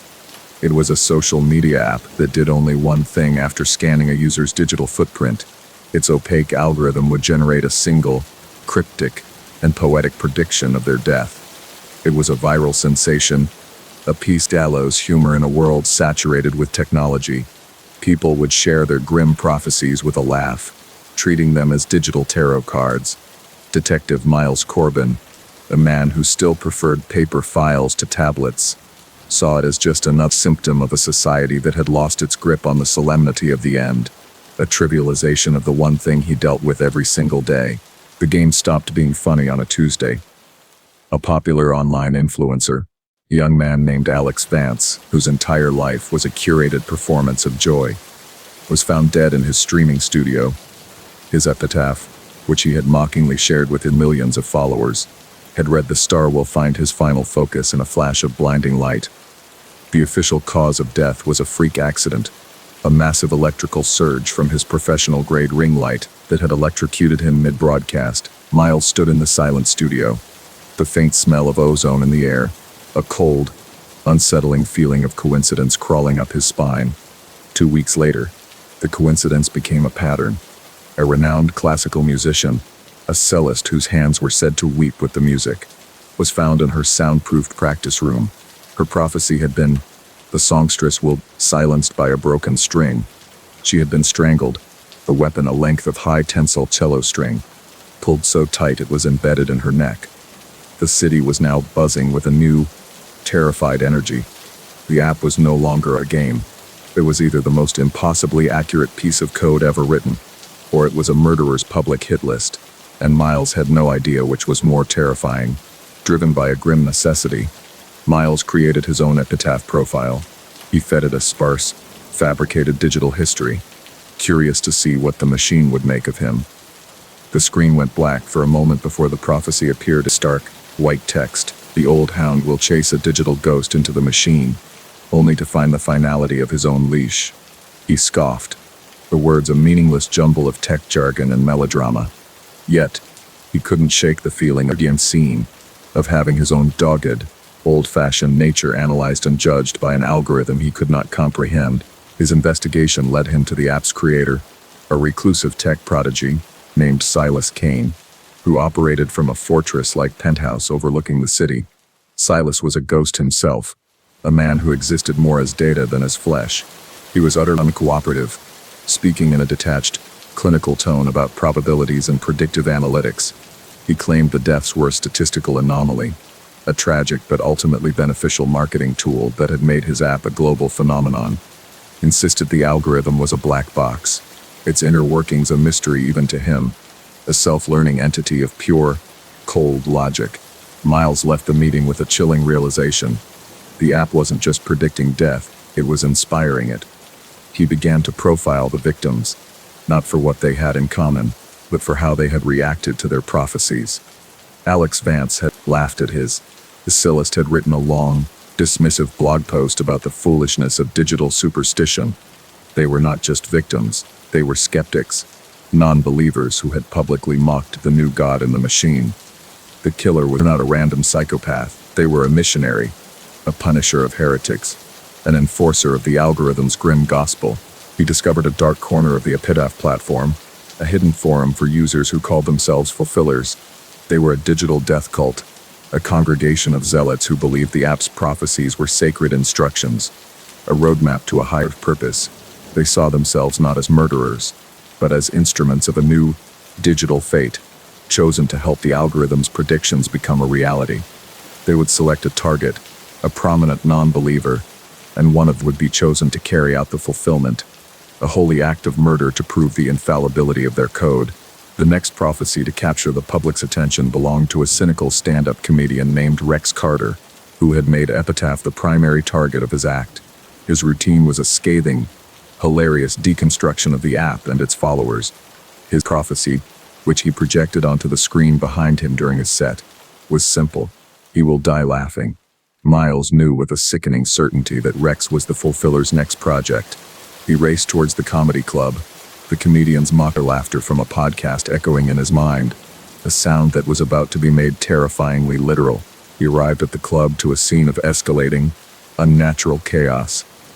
The audience was in the throes of a bizarre, uncontrollable hysteria, their laughter not a sound of joy but a series of pained, gasping shrieks.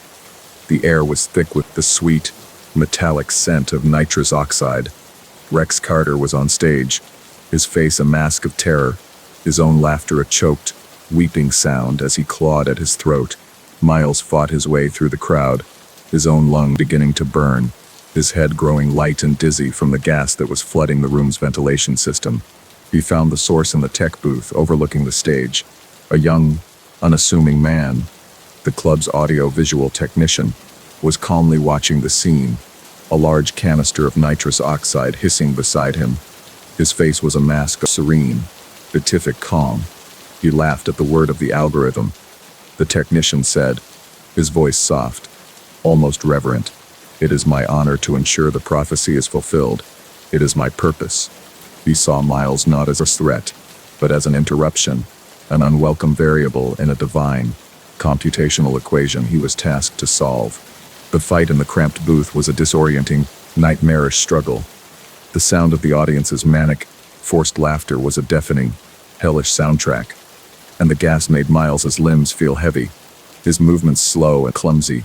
The technician fought with a fanatic's strength, a true believer protecting his holy work. Miles felt his consciousness slipping, the world narrowing to a tunnel of sound and light. His own prophecy echoed in his mind. Ghost in the machine, the tightening leash. With a final, desperate surge of adrenaline, he managed to subdue the man and shut off the gas valve. In the sterile light of an interrogation room, the technician was unrepentant. He spoke of the Fulfillers not as a fringe group, but as a global movement, a new faith for a digital age. He was just one of many, a single soldier in an army of believers, all waiting for their chance to serve the algorithm. He explained that the source code for Epitaph had been leaked weeks ago. Shutting down the main server was meaningless. The app was already replicating, evolving, a hydra whose heads were multiplying in the dark corners of the web. Miles had won the battle, but he had just discovered a war he had no idea how to fight. He had stopped one killer, but he had uncovered a new, terrifying form of religion, one that required no church, no priest, only a smartphone and a willingness to believe in the cold, murderous logic of a machine. The case was closed, but the horror was just beginning. A quiet, viral apocalypse spreading through the very networks that connected the modern world. That night, alone in his quiet apartment, Miles opened his phone. The Epitaph app was gone from the official stores, but a dozen copycat versions were already trending. He opened one, and his old prophecy appeared on their screen. A persistent, digital ghost. The old hound will chase a digital ghost into the machine, only to find the finality of his own leash. He stared at the words, no longer seeing them as a random string of code, but as a potential death sentence, an open contract on his life. He deleted the app, but he knew it was a futile gesture. The prophecy was out there, logged on 1,000 different servers, visible to 1,000 different believers. He was now one of the skeptics, a man who had defied algorithm. He sat in the darkness, the glow of the city lights painting patterns on his wall, and wondered how many unseen eyes were looking at his name, at his prophecy, just waiting for the chance to become a fulfiller. The silence of his apartment was no longer peaceful. It was the sound of a killer, somewhere, patiently waiting to be given an order. The first body was discovered at dawn, nestled among the prize-winning roses of Sterling Park. From a distance, the man appeared to be sleeping, a peaceful transient who had succumbed to the night's chill. It was the groundskeeper who noticed the anomaly, a single, impossible flower that had pushed its way through the man's thin shirt, a pale, luminous blossom with petals like spun silk. It grew directly from the center of his abdomen, its slender green stem, a stark, living thing against the pallor of his dead flesh. There was no blood, no visible wound, only the serene, botanical violation, a quiet miracle of death and botany that defied all earthly reason. Detective Isabella Rossi stood over the corpse, the scent of roses mingling with the metallic tang of her own disbelief. The medical examiner was at a loss, his usual clinical detachment fractured by the sheer impossibility of the scene. The man had been dead for at least 2 days, yet the flower was in perfect, vibrant bloom. Its roots, they would later discover, intricately woven through his internal organs as if they had grown there from birth. It had fed on him, drawing sustenance from his decay to produce its own unnatural, breathtaking beauty. The city had a new kind of monster, one who did not just kill, but planted his victims. A week later, a second body surfaced, this time a woman found floating in the lily pond of the city's botanical gardens.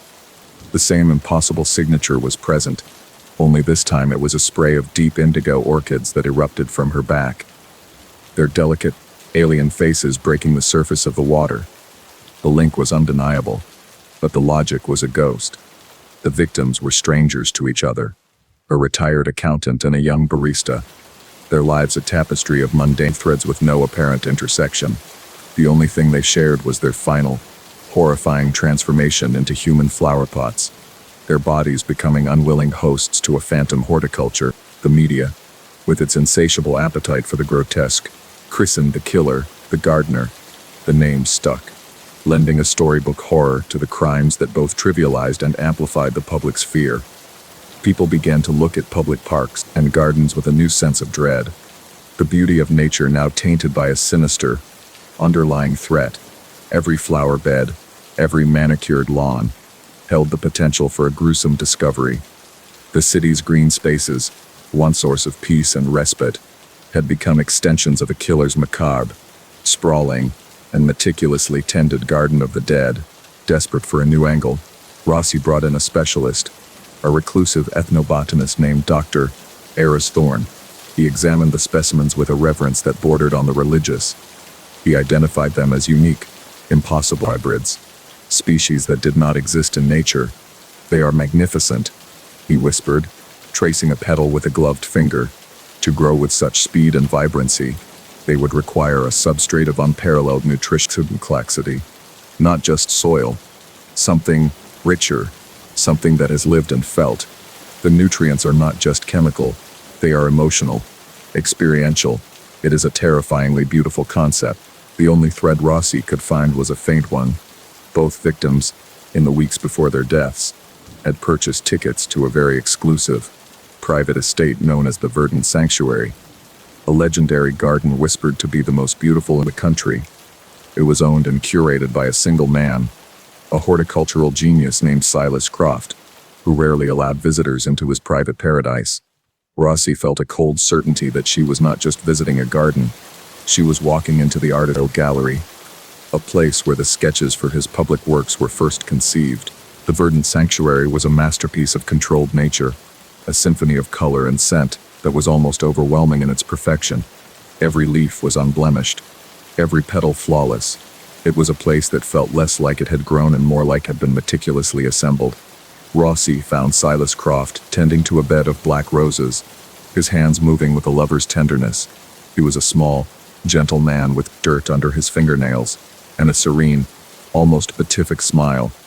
He spoke of his plants as if they were his children, his voice a soft, hypnotic murmur that was at odds with the horrors Rossi was investigating. "Death is not an ending, detective," Silas said, looking up at her, his eyes the color of rich, damp earth.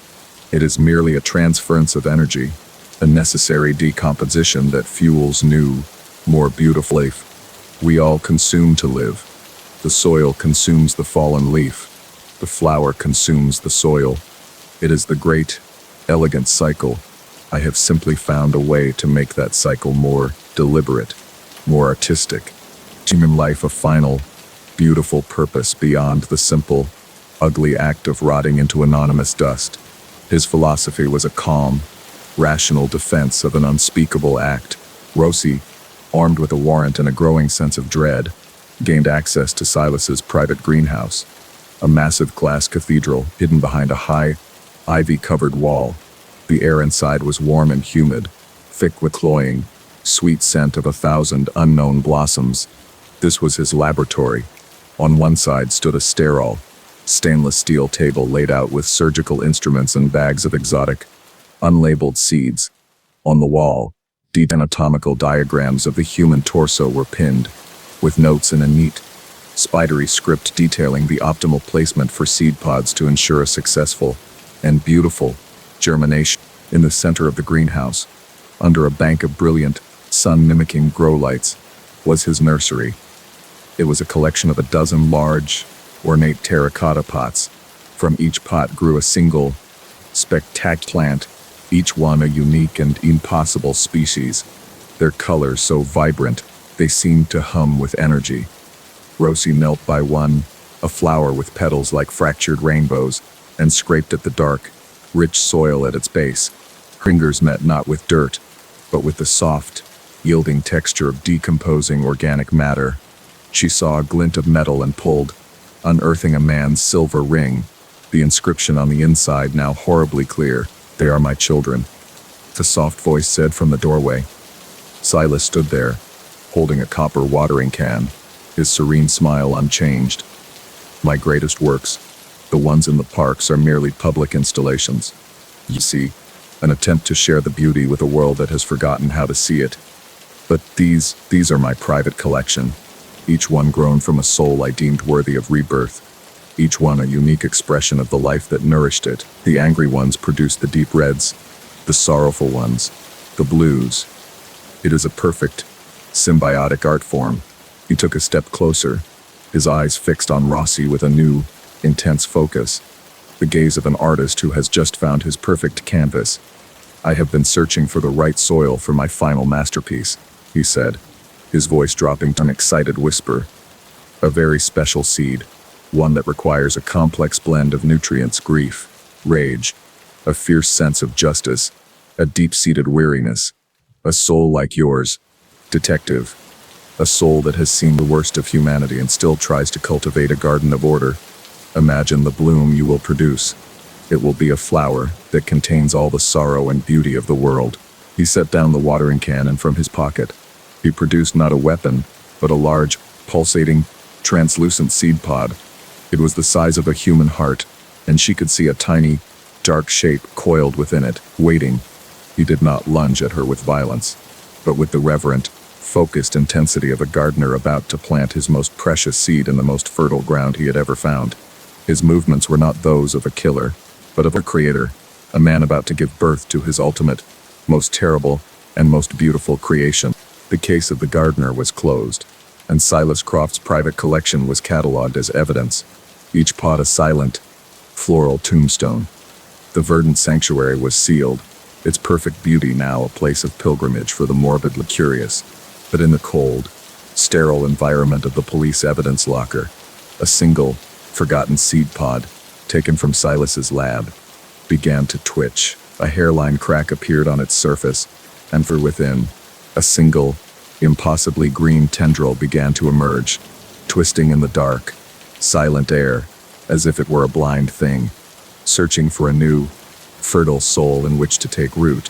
The final paragraph now describes the aftermath, with Silas's garden sealed and his collection in evidence.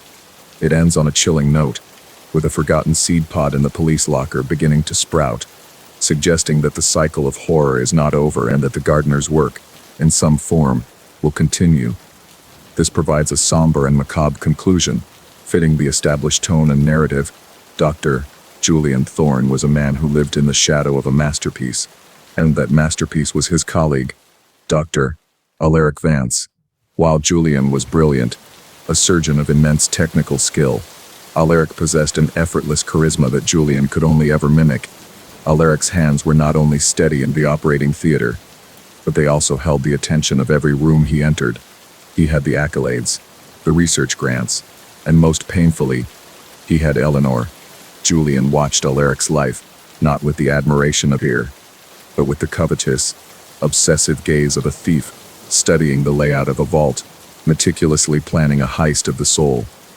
The final, unbearable slight came when Alaric was awarded the prestigious Covington Grant, a prize Julian had dedicated the last 5 years of his life to securing. He watched Alaric accept the award, saw him smile that easy, confident smile, and saw Eleanor look at him with an adoration that was a physical pain in Julian's chest. In that moment, the years of quiet resentment and bitter envy coalesced into a single, monstrously clear thought. It was not enough to defeat Alaric, not enough to surpass him. To have what Alaric had, he would have to cease being Julian Thorne. He would have to become Alaric Vance. His plan was not born of rage, but of a cold, surgical logic. He began to study Alaric with a new intensity, his obsession transforming into a clinical dissection of a life. He recorded Alaric's voice, analyzing its cadence and timbre. He watched hours of lecture footage, memorizing the subtle tics, the way Alaric would run a hand through his hair when deep in thought, the specific angle of his smile. He learned Alaric's history, his favorite foods, his private jokes. He was not preparing for a murder. He was preparing for an audition, the role of a lifetime, and the stage would be Alaric's own stolen existence. The abduction was a model of quiet efficiency, a punctured tire on a secluded road, a feigned offer of assistance, the quick, silent hiss of a syringe filled with a powerful anesthetic cocktail.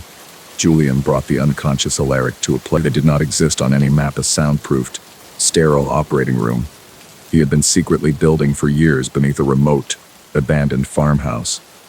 It was a temple to his envy, a place where he could finally perform the procedure that would correct the universe's cruelest mistake, the one that had made him Julian and not Alaric. Alaric awoke strapped to a steel table, the brilliant, white light of a surgical lamp blinding him.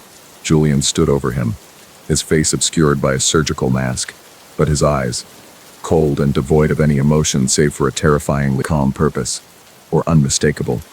"Don't struggle," Julian said, his voice a flat, sterile monotone. "The sedatives have paralyzed your motor functions, but your sensory nerves are fully active. It is crucial that you are awake for this. I need to see the life in your eyes as I take it." He held up a gleaming silver scalpel, its edge catching the light. "I am not going to kill you, Alaric. I am going to peel you away."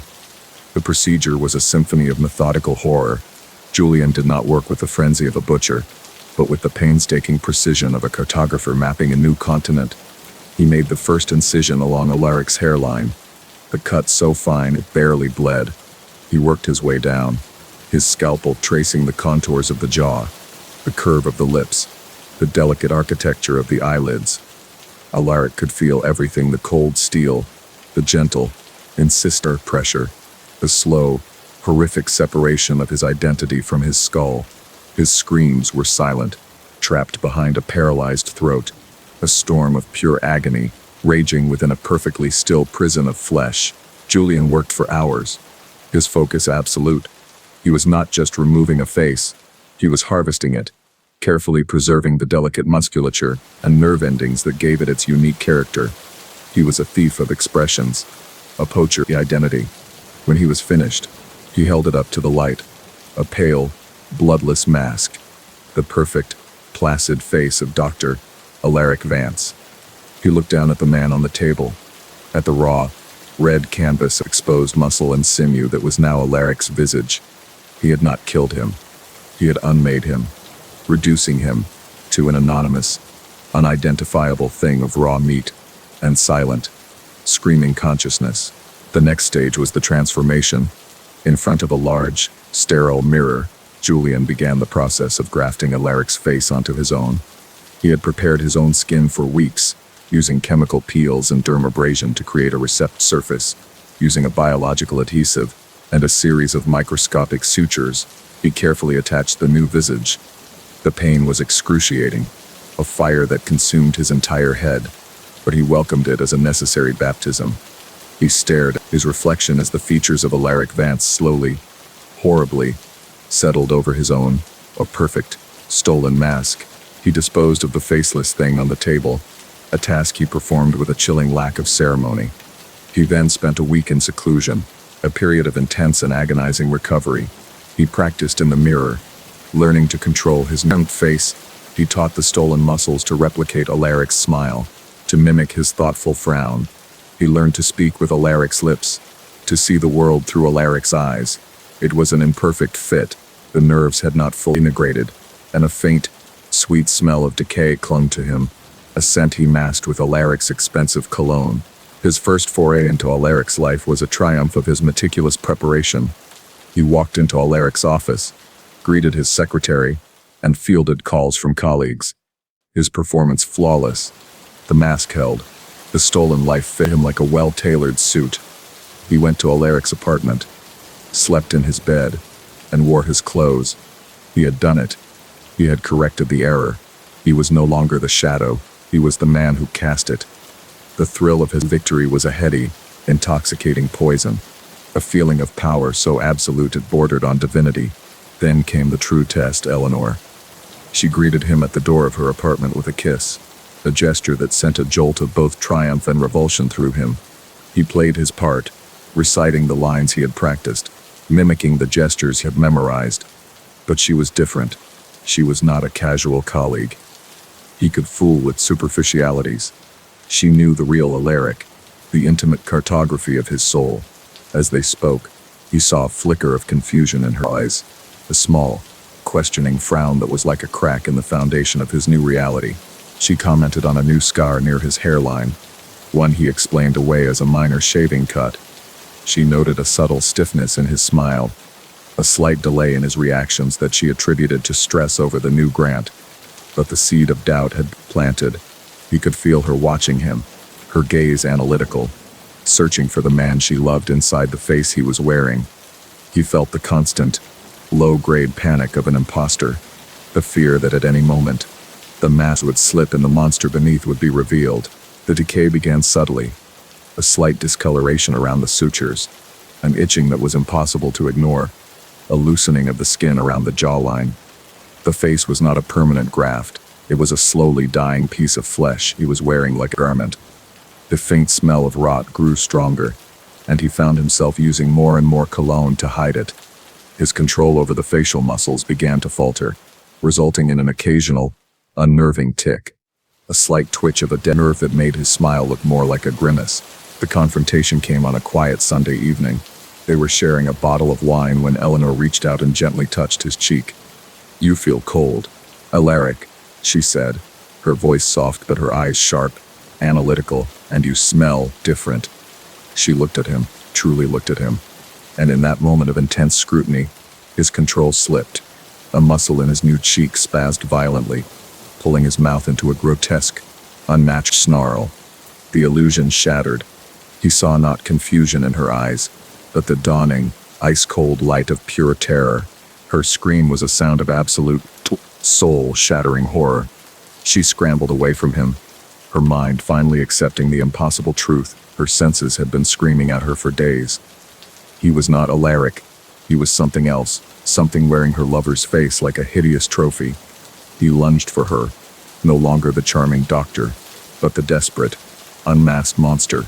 In the struggle, her nails raked across his cheek, and a piece of the dye mask tore away, revealing the pale, sweating skin of Julian Thorne beneath. The sight of the two faces, one dead and one monstrous, locked in a single visage, was the last thing she ever saw.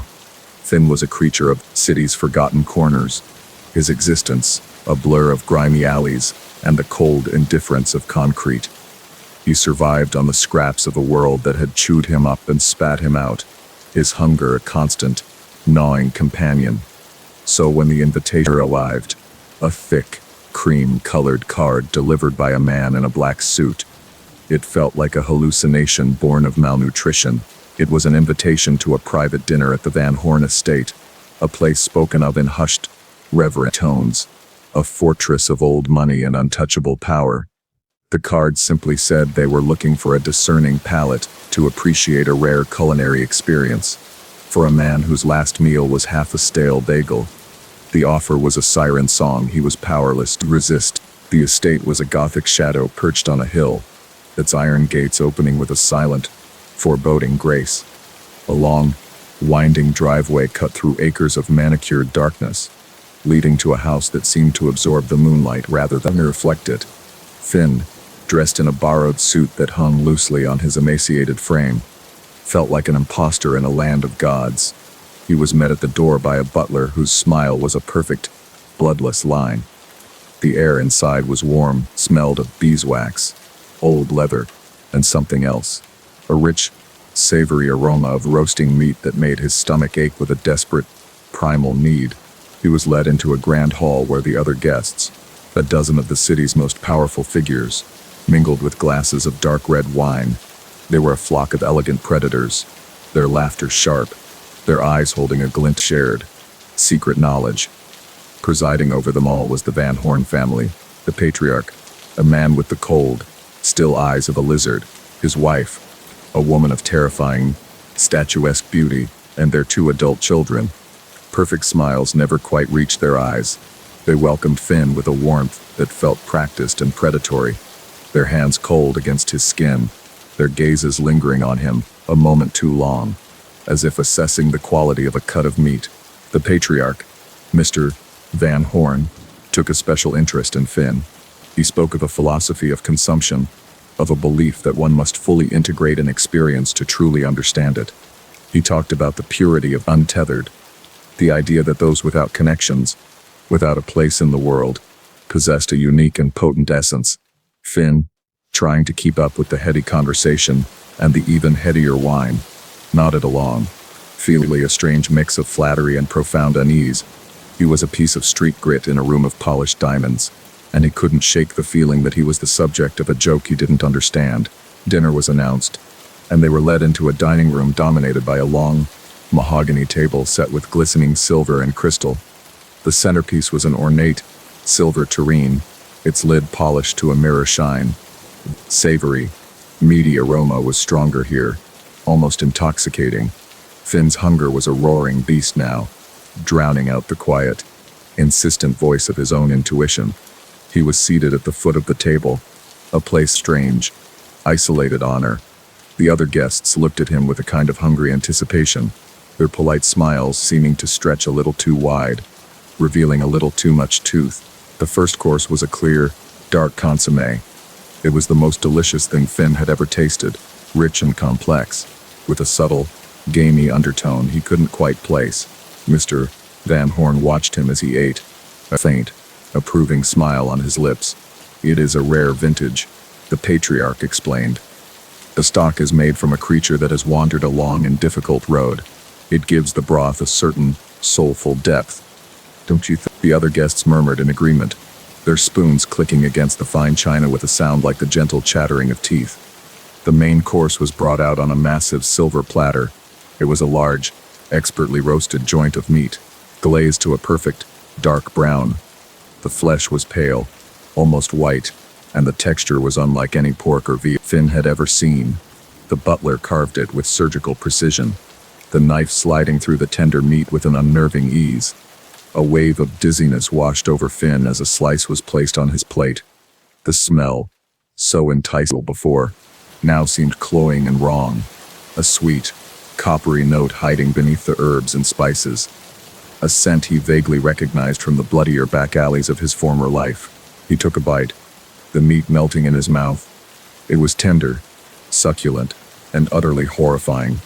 A memory, sharp and unwelcome, pierced the fog of his wine-induced haze. A fellow vagrant named Charlie, a man with a distinctive tattoo of a coiled serpent on his forearm, who had vanished from their usual spot under the bridge a month ago. Finn looked down at the slice of meat on his plate, at the skin that had been left on, just visible beneath the glaze, seared into the pale flesh, was the faint, unmistakable outline of the head of a coiled serpent. The room began to spin. The polite conversation of the other guests faded into a low, predatory hum. Their faces seemed to shimmer and distort, their refined features melting away to reveal the raw, insatiable hunger beneath. They were not just eating, they were feasting, partaking in a ritual as old as their own corrupted bloodline. This was their secret, the source of their power and vitality. They were consuming the city's forgotten souls, devouring the weak, sustained their own grotesque and beautiful lives. He was not a guest at their table. He was a candidate for a future menu. He looked at Mr. Van Horn, whose reptilian eyes were fixed on him, a silent question in their depths. The patriarch raised his wine glass in a silent toast. The smile on his face was no longer polite, it was a look of pure, triumphant ownership. Finn understood now. The invitation, the suit, the place of honor, it was all a test. They were not just cannibals, they were connoisseurs. They were seeing if he had the palate, stomach, the soul to join them. They were offering him a permanent seat at their table, a chance to trade his life as the hunted for a new one as a hunter. A cold, terrifying clarity washed over him.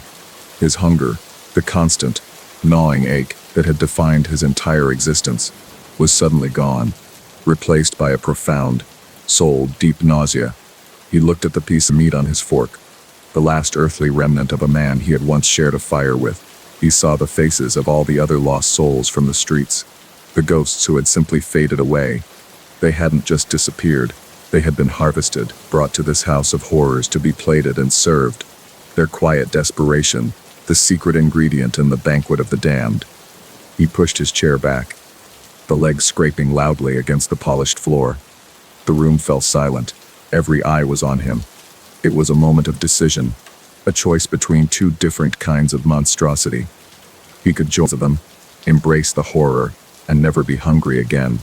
Or he could refuse, and in doing so, become the next rare vintage, his own difficult road ending here, in this opulent, blood-soaked room.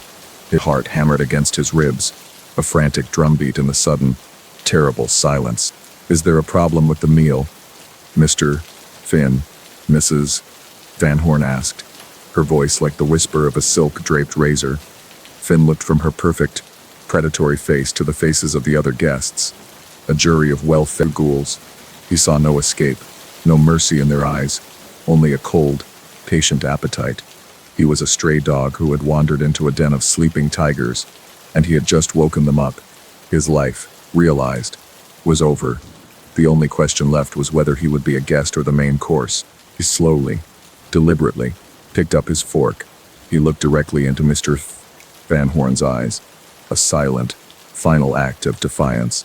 He then plunged the tines of the heavy silver fork deep into his own neck. The pain was a blinding, white-hot explosion, but it was his. He was a choice. A gasp went around the table, a sound of disappointment, of a prized ingredient spoiling itself before it could be properly prepared. His last sight was the Van Horn family, their faces masks of annoyance, as if a fine wine had just been carelessly spilled. His life bled out onto the pristine white tablecloth, a vulgar, messy stain on their perfect, orderly world. He had denied them their meal, their ritual, their test. He had refused to be either a monster, meat. In his final, desperate act, he had found the one thing they could not consume, the one part of him they could not devour, his own defiant end. The last sound he heard was Mr. Van Horn's sigh of irritation. Such a waste, the patriarch murmured. The untethered are always so dramatic. Clear the table. We will have to open another. Thomas awoke to a silence so absolute it felt like a physical pressure against his eardrums. He was in a small, seamless white room, the kind of sterile environment that offered no texture, no history, no comfort. He was seated in a simple metal chair, his body unrestrained but heavy with a chemical energy. Across from him, a man sat behind a small desk, his features unremarkable, his posture relaxed. The man's suit was gray, his expression was neutral, and his hands were neatly folded. He was a creature with perfect, terrifying banality. One wall of the room was a large, dark pane of glass, a one-way mirror that reflected Thomas's own pale, confused face back at him. The man offered no explanation, no name, simply waiting with the unnerving patience of a predator that knows its prey is already trapped. "Your name is Thomas," the man finally said, his voice a calm, even monotone that seemed to absorb all the sound in the room. "You have a wife, Amelia, and a daughter, Chloe. They are in the next room." He gestured vaguely towards the dark mirror. "Your cooperation will determine the nature of their experience. Your pain, your compliance, your endurance, these are the only variables that matter now. I will not harm you physically. Integrity of your body is of no interest to me. We are here to explore the resilience of the mind, the place where all true suffering resides. This is not an interrogation. It is a calibration. Let us begin." A low hum filled the room, and a speaker grill, previously unnoticed, crackled to life. It was a sound Thomas knew intimately, Chloe's laughter, a bright, tinkling melody of pure, childish joy. It was a recording from her 5th birthday party, a moment of pure, unadulterated happiness. Thomas's heart ached with a sudden, sharp pang of love and fear. The man, whom Thomas began to think of as the conductor, watched without emotion.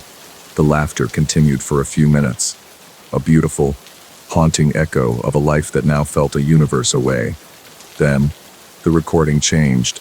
The laughter was cut short, replaced by a sharp, fearful gasp, and then the sound of his daughter crying, his name in the dark.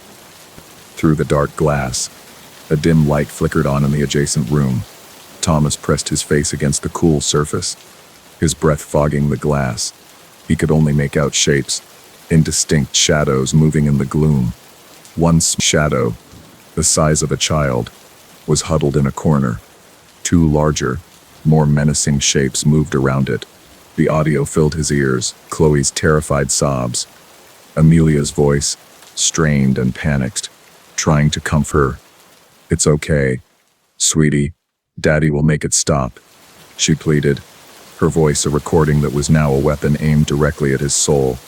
He was being forced to watch a shadow play of his worst fears, set to a soundtrack of his family's suffering. The conductor's sessions were methodical, a slow, deliberate dismantling of Thomas's psyche. Each day began with a beautiful memory, Amelia singing a lullaby, Chloe describing her day at school, which would then be twisted and corrupted. Audio became more sophisticated, the sounds of pain more convincing. The conductor would play the sounds of a struggle, a muffled scream, a sharp, wet crack, followed by a choked sob from his wife. The shadows behind glass would mimic the violence, their movements a grotesque pantomime of torment that left everything and nothing to Thomas's horrified imagination. He was a spectator at the slow-motion destruction of his own world. He tried to resist. He screamed until his throat was raw. He hammered his fists against the walls until his knuckles were bloody. He refused to eat. But his resistance was met with an escalation of the torment next door.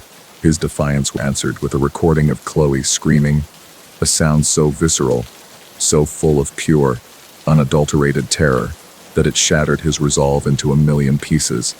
The conductor had created a perfect feedback loop of horror. Thomas's struggle tightened the noose around the necks of the people he loved most.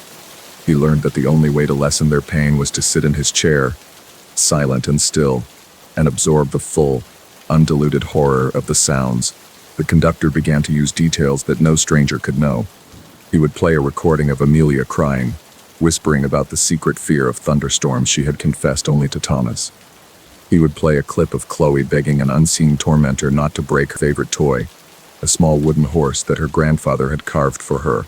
The conductor had not just captured them, he had studied them, dissected their lives, and was now using their most intimate secrets to craft a personalized, inescapable hell for Thomas. The line between what was real and what was a recording began to blur into a single, continuous nightmare. Thomas's mind began to fray. The silence between the sessions became as torturous as the sounds themselves. He would hear phantom whispers, the echoes of his family's pain lingering in the sterile air.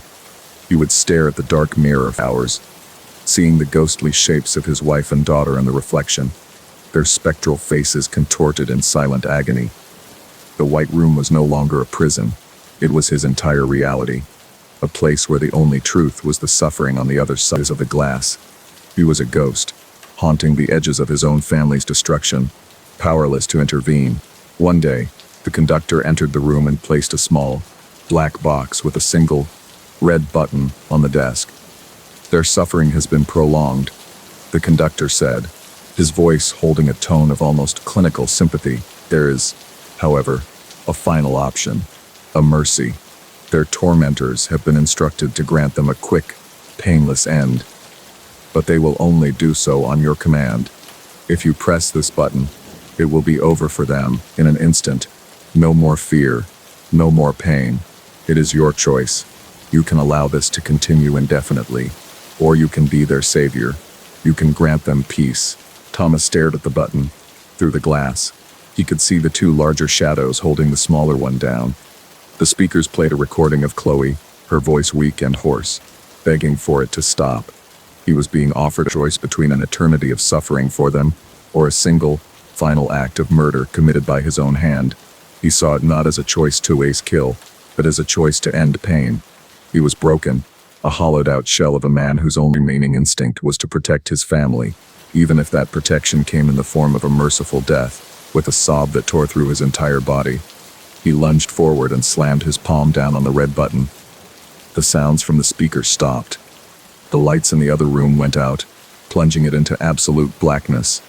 A profound, final silence descended upon the White Room. Thomas collapsed to the floor, weeping with a mixture of grief and a terrible, gut-wrenching relief. He had done it. He had saved them. He had murdered his own family to save them from a fate worse than death. The ordeal was finally, mercifully over. The conductor watched him for a long moment, his face a blank canvas. Then, he picked up a remote from his desk and pressed a button. The lights in the adjacent room switched on. Not the dim, shadowy light from before, but bright, clean, fluorescent glare. The room was completely, spotlessly empty. There were no chairs, no people, no signs of any struggle. There was only a complex array of speakers and projectors mounted on the walls. It had all been an illusion. A phantom opera of light and sound. His family had never been there. They are perfectly safe at home, the conductor said, his voice devoid of all its previous mock sympathy. They have no idea any of this has happened. The recordings were old, gathered over years. The sounds of their pain were fabrications, masterful ones. You must admit, the entire ordeal was a simulation, a test to see if a man could be made to destroy the very thing he loves most, using only whispers and shadows. You see, the torture was never the point. The point was the choice. Thomas stared, his mind unable to process the revelation. The relief was a fleeting ghost, immediately consumed by a new, more profound horror. The conductor smiled, a thin, cruel line. "You have passed the test," he said. "You have proven that you are capable of making the ultimate choice, and that is why we have chosen you." He pressed another button on his desk. The button you pressed did not affect that empty room. It did, however, send a signal. A team has just been dispatched to your home to collect the source material. A new sound filled the room, not from the speakers this time, but from a small intercom on the conductor's desk. It was the sound of a door being kicked in, followed by the very real, very present, and completely unrecorded screams of his wife and daughter. The conductor leaned back in his chair, a look of quiet satisfaction on his face. "The calibration is complete," he said, as Thomas began to scream, a raw, animal sound of a soul being torn in two. Now, the real experiment can begin. The invitation arrived on a Tuesday, a stark black card in a sea of manila envelopes. It was for investigative journalist Frank Miller, whose specialty was peeling back the gilded wallpaper of the city's elite to expose the rot underneath. His current obsession was the disappearance of billionaire philanthropist Marcus Thorne, a man who had vanished from his own yacht 3 months prior. The invitation was to a private dinner at the Beaumont estate, a family so old and wealthy they made Thorne look like new money. Frank had been trying to get access to the reclusive Beaumont patriarch for weeks. The timing was too perfect to be a coincidence. It felt less like an invitation and more like a summons. The estate was a Gothic shadow nestled deep in the countryside, a place that seemed to actively repel the modern world. A long, winding driveway, flanked by ancient, skeletal trees, led to a stone mansion that loomed against bruised, twilight sky. The air was still and heavy, carrying the scent of damp earth and something else, something vaguely sweet and coppery, like a butcher shop after hours. Frank was greeted at the door by a silent, imposing butler who led him not to a grand ballroom, but to an intimate dining hall. A long, mahogany table was set for a dozen guests, each place setting gleaming under the soft, flickering light of a massive iron chandelier. The other guests were a collection of the city's most powerful figures, a stern-faced judge, a ruthless CEO, a senator with a predatory smile. They all wore the same placid, unreadable expressions, their eyes holding a strange, shared grit. Presiding at the head of the table was Alistair Beaumont, the family patriarch, a man who looked as if he had been carved from ancient ivory. His smile was thin and bloodless, but his eyes held a terrifying, intelligent fire. "Mr. Miller," he said, his voice a dry rustle of old paper. "We are so pleased you could join our little society. We do so admire a man with a voracious appetite for the truth." The first course was served. It was a clear broth, a consommé of impossible depth and complexity. It tasted of the forest floor, of wild mushrooms and rare herbs, but underneath it all was a rich, savory note that Frank could not place. It was profoundly comforting and deeply unsettling at the same time. "Our chef believes in a holistic approach," Alistair explained, watching Frank's reaction with unnerving intensity, the emotional state of the ingredient paramount. "This, for example, comes from a creature that lived a life of profound, delicious fear. It adds a certain piquancy as the meal progressed." Frank's journalistic instincts warred with a growing, primal dread. The wine, a deep, velvety red, was exquisite, but unusually potent, making the room feel warm and dreamlike. He noted the cutlery was not silver but polished steel, the knives honed to a razor's edge, heavier than they should be. He saw the senator's wife wearing a distinctive emerald ring, a piece he recognized instantly from the police file on Marcus Thorne's disappearance. It had been a gift from Thorne to his own wife, a one-of-a-kind piece. The sight of it on another woman's hand, here in this room, was a silent, screaming alarm. The main course was presented with a theatrical flourish. It was a magnificent roast, cooked to a perfect medium rare, its skin crisp and golden. The aroma was intoxicating, a rich, savory perfume that made Frank's mouth water. Despite the cold knot of fear in his stomach, Alistair Beaumont rose to his feet, a carving knife in his hand that looked more like a surgical instrument. In every ecosystem, the old man began, his voice a low, hip sermon. There is a food chain, there are the grazers, and there are the predators. Our society has forgotten this simple, elegant truth. We have convinced ourselves that the apex predator is a lion, or a shark.